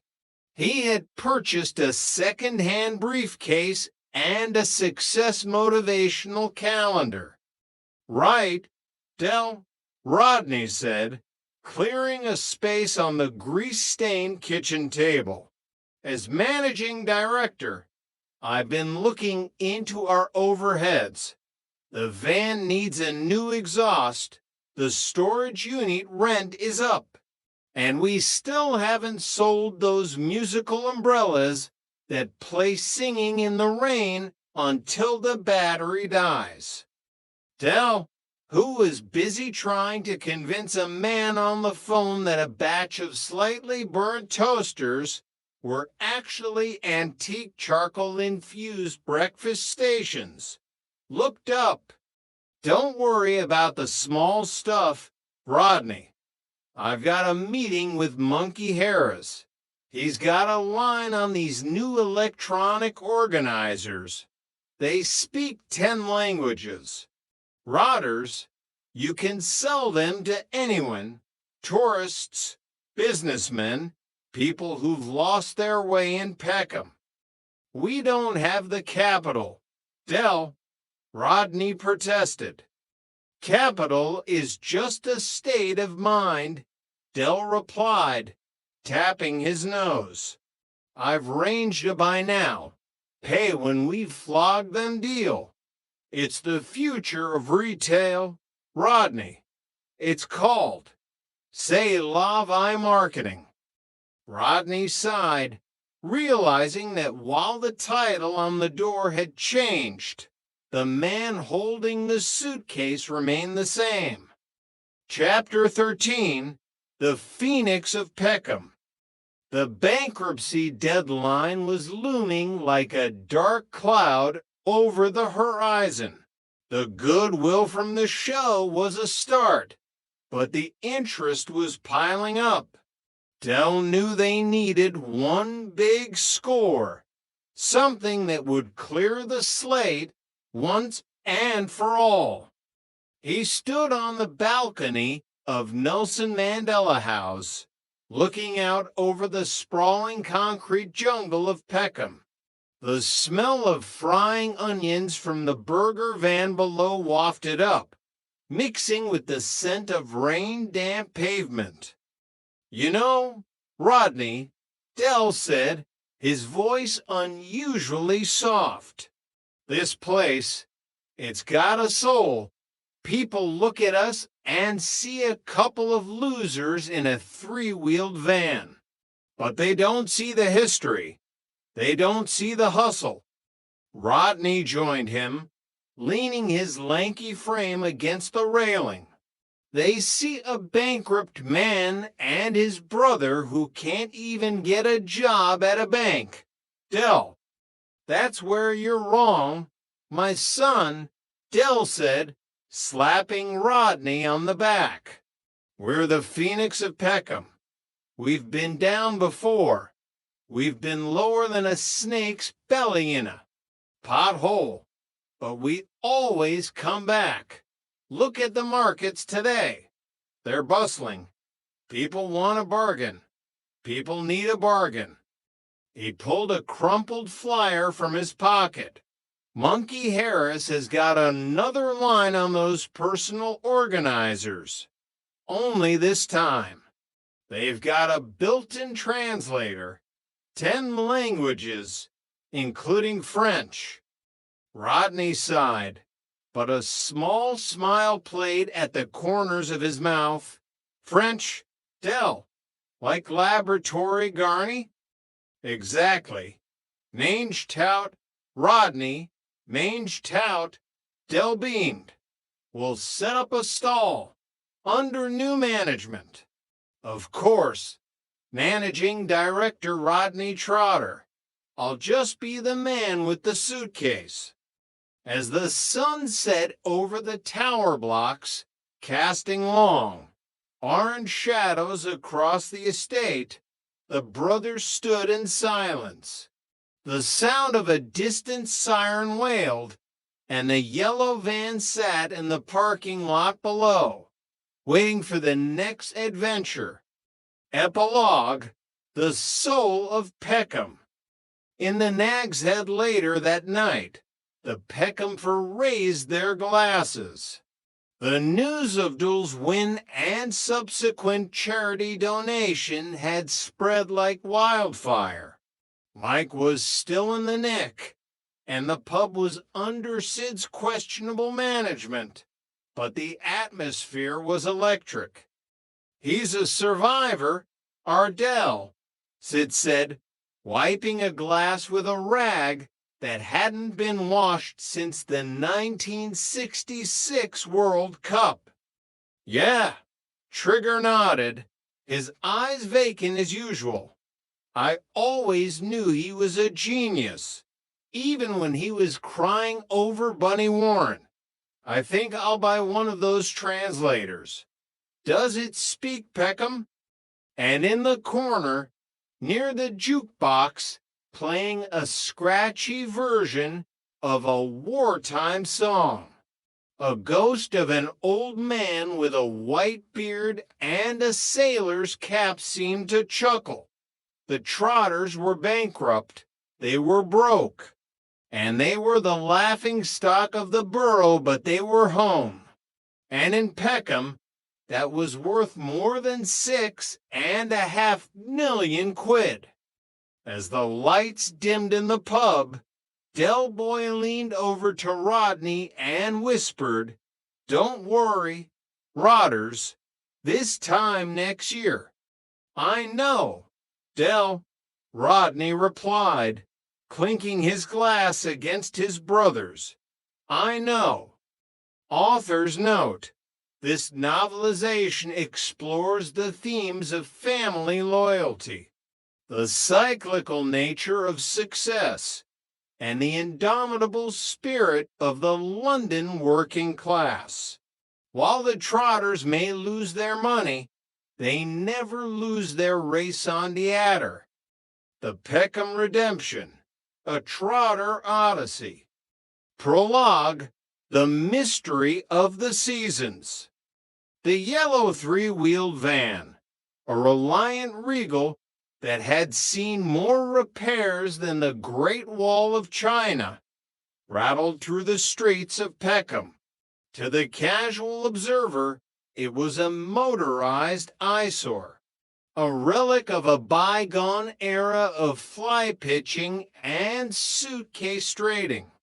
To Derek Del Boytrotter, it was a chariot of destiny, a symbol of the Trotters' independent traders' empire that refused to die, even after a bankruptcy that would have leveled a small nation. "I'll fetch the suitcase from the van," Del muttered to himself, his voice a gravelly symphony of optimism and Benson and Hedges. He climbed out, adjusting his camel hair coat with the practiced grace of a man who spent half his life avoiding the taxman and the other half trying to look like a millionaire. 'Cause if you are the bestest, but you don't ask questions, then, brother, I'm your man. It was a mantra he lived by. The origins of his merchandise were often shrouded in a mystery deeper than the tides of the sea. He watched the changing seasons of Peckham from the damp gray of winter to the dusty gray of summer, and wondered why he was the only one driving himself berserk. Why did only fools and horses work? The question hung in the air like the scent of cheap cigars and fried bread from Sid's Cafe. Chapter 1. The Inquisition. The office of Justin, a man whose suit probably cost more than the Trotters' combined liquid assets, was offensively clean. Sunlight streamed through floor-to-ceiling windows, illuminating the dust motes that dared to enter such a prestigious space. It was the kind of office where people discussed portfolios and dividends, words that Del liked to use even if he wasn't entirely sure where the commas went.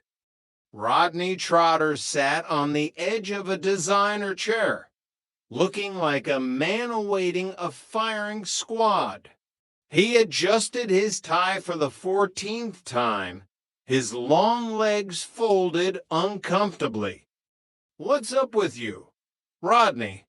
Del whispered, leaning back with a practiced air of nonchalance that fooled absolutely no one. "I'm a bit nervous, that's all," Rodney hissed back. "I mean, this bloke we're going to see, this Justin, he's not going to be asking me anything about my private life, that sort of thing, is he?" Del waved a ring-encrusted hand dismissively. "Of course he ain't. We're not that private. Are we? He's not going to want to know about you and Cassandra's little problems." Rodney's head snapped toward his brother. "What problems? Me and Cassandra haven't got any problems."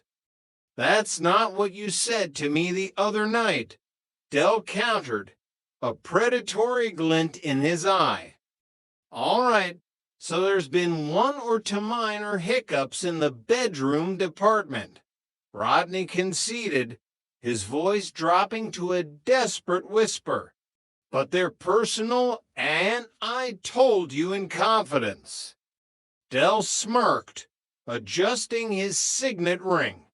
"All right, keep your hair on. I'm not going to be telling him about jiffins and things, and I won't tell him what Cassandra wears either." Before Rodney could articulate his growing dread, the door swung open. Justin entered, looking busy and important, clutching a leather-bound folder. "Sorry to keep you waiting," Justin said, though he didn't sound sorry at all. "It's been a particularly busy morning. Now, I've got all the basic details about your business career, etc. But what I'd like to do is to get an insight into the real you, how you started, how you became so successful, but more importantly, your lives and your race on the adder. Dell nodded sagely, though the French phrase passed through his mind like a ghost through a wall. Oh, no, Laboratory Garney, I understand perfectly. Justin gestured to them both. So, in your own words and in your own time. Dell leaned forward, the storyteller taking the stage. Well, where shall I start? Justin. Well, up to a few years ago. We were just very ordinary people living. Well, very ordinary lives. Weren't we, Rodney? Rodney nodded slowly, his mind drifting back to the days of one-bedroom flats and suitcase trading.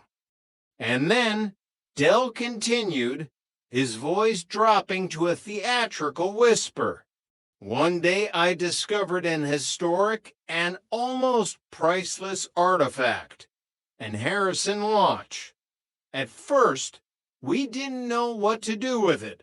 To begin with, we thought about donating it to the British Museum as a national treasure. Rodney cleared his throat. Yeah, and then we decided to flog it. Exactly, Dell beamed.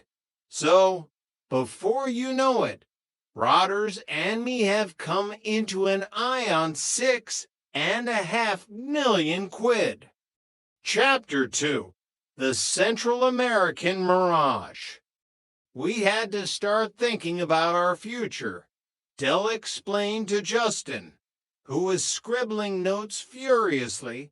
So, we sought out this city stockbroker, and he advised us to invest in a new and vibrant venture. It was a Central American market. It was attracting massive funds from all over the world. We were making more money than a royal mint. In Dell's mind, the memories played out like a glossy travel brochure.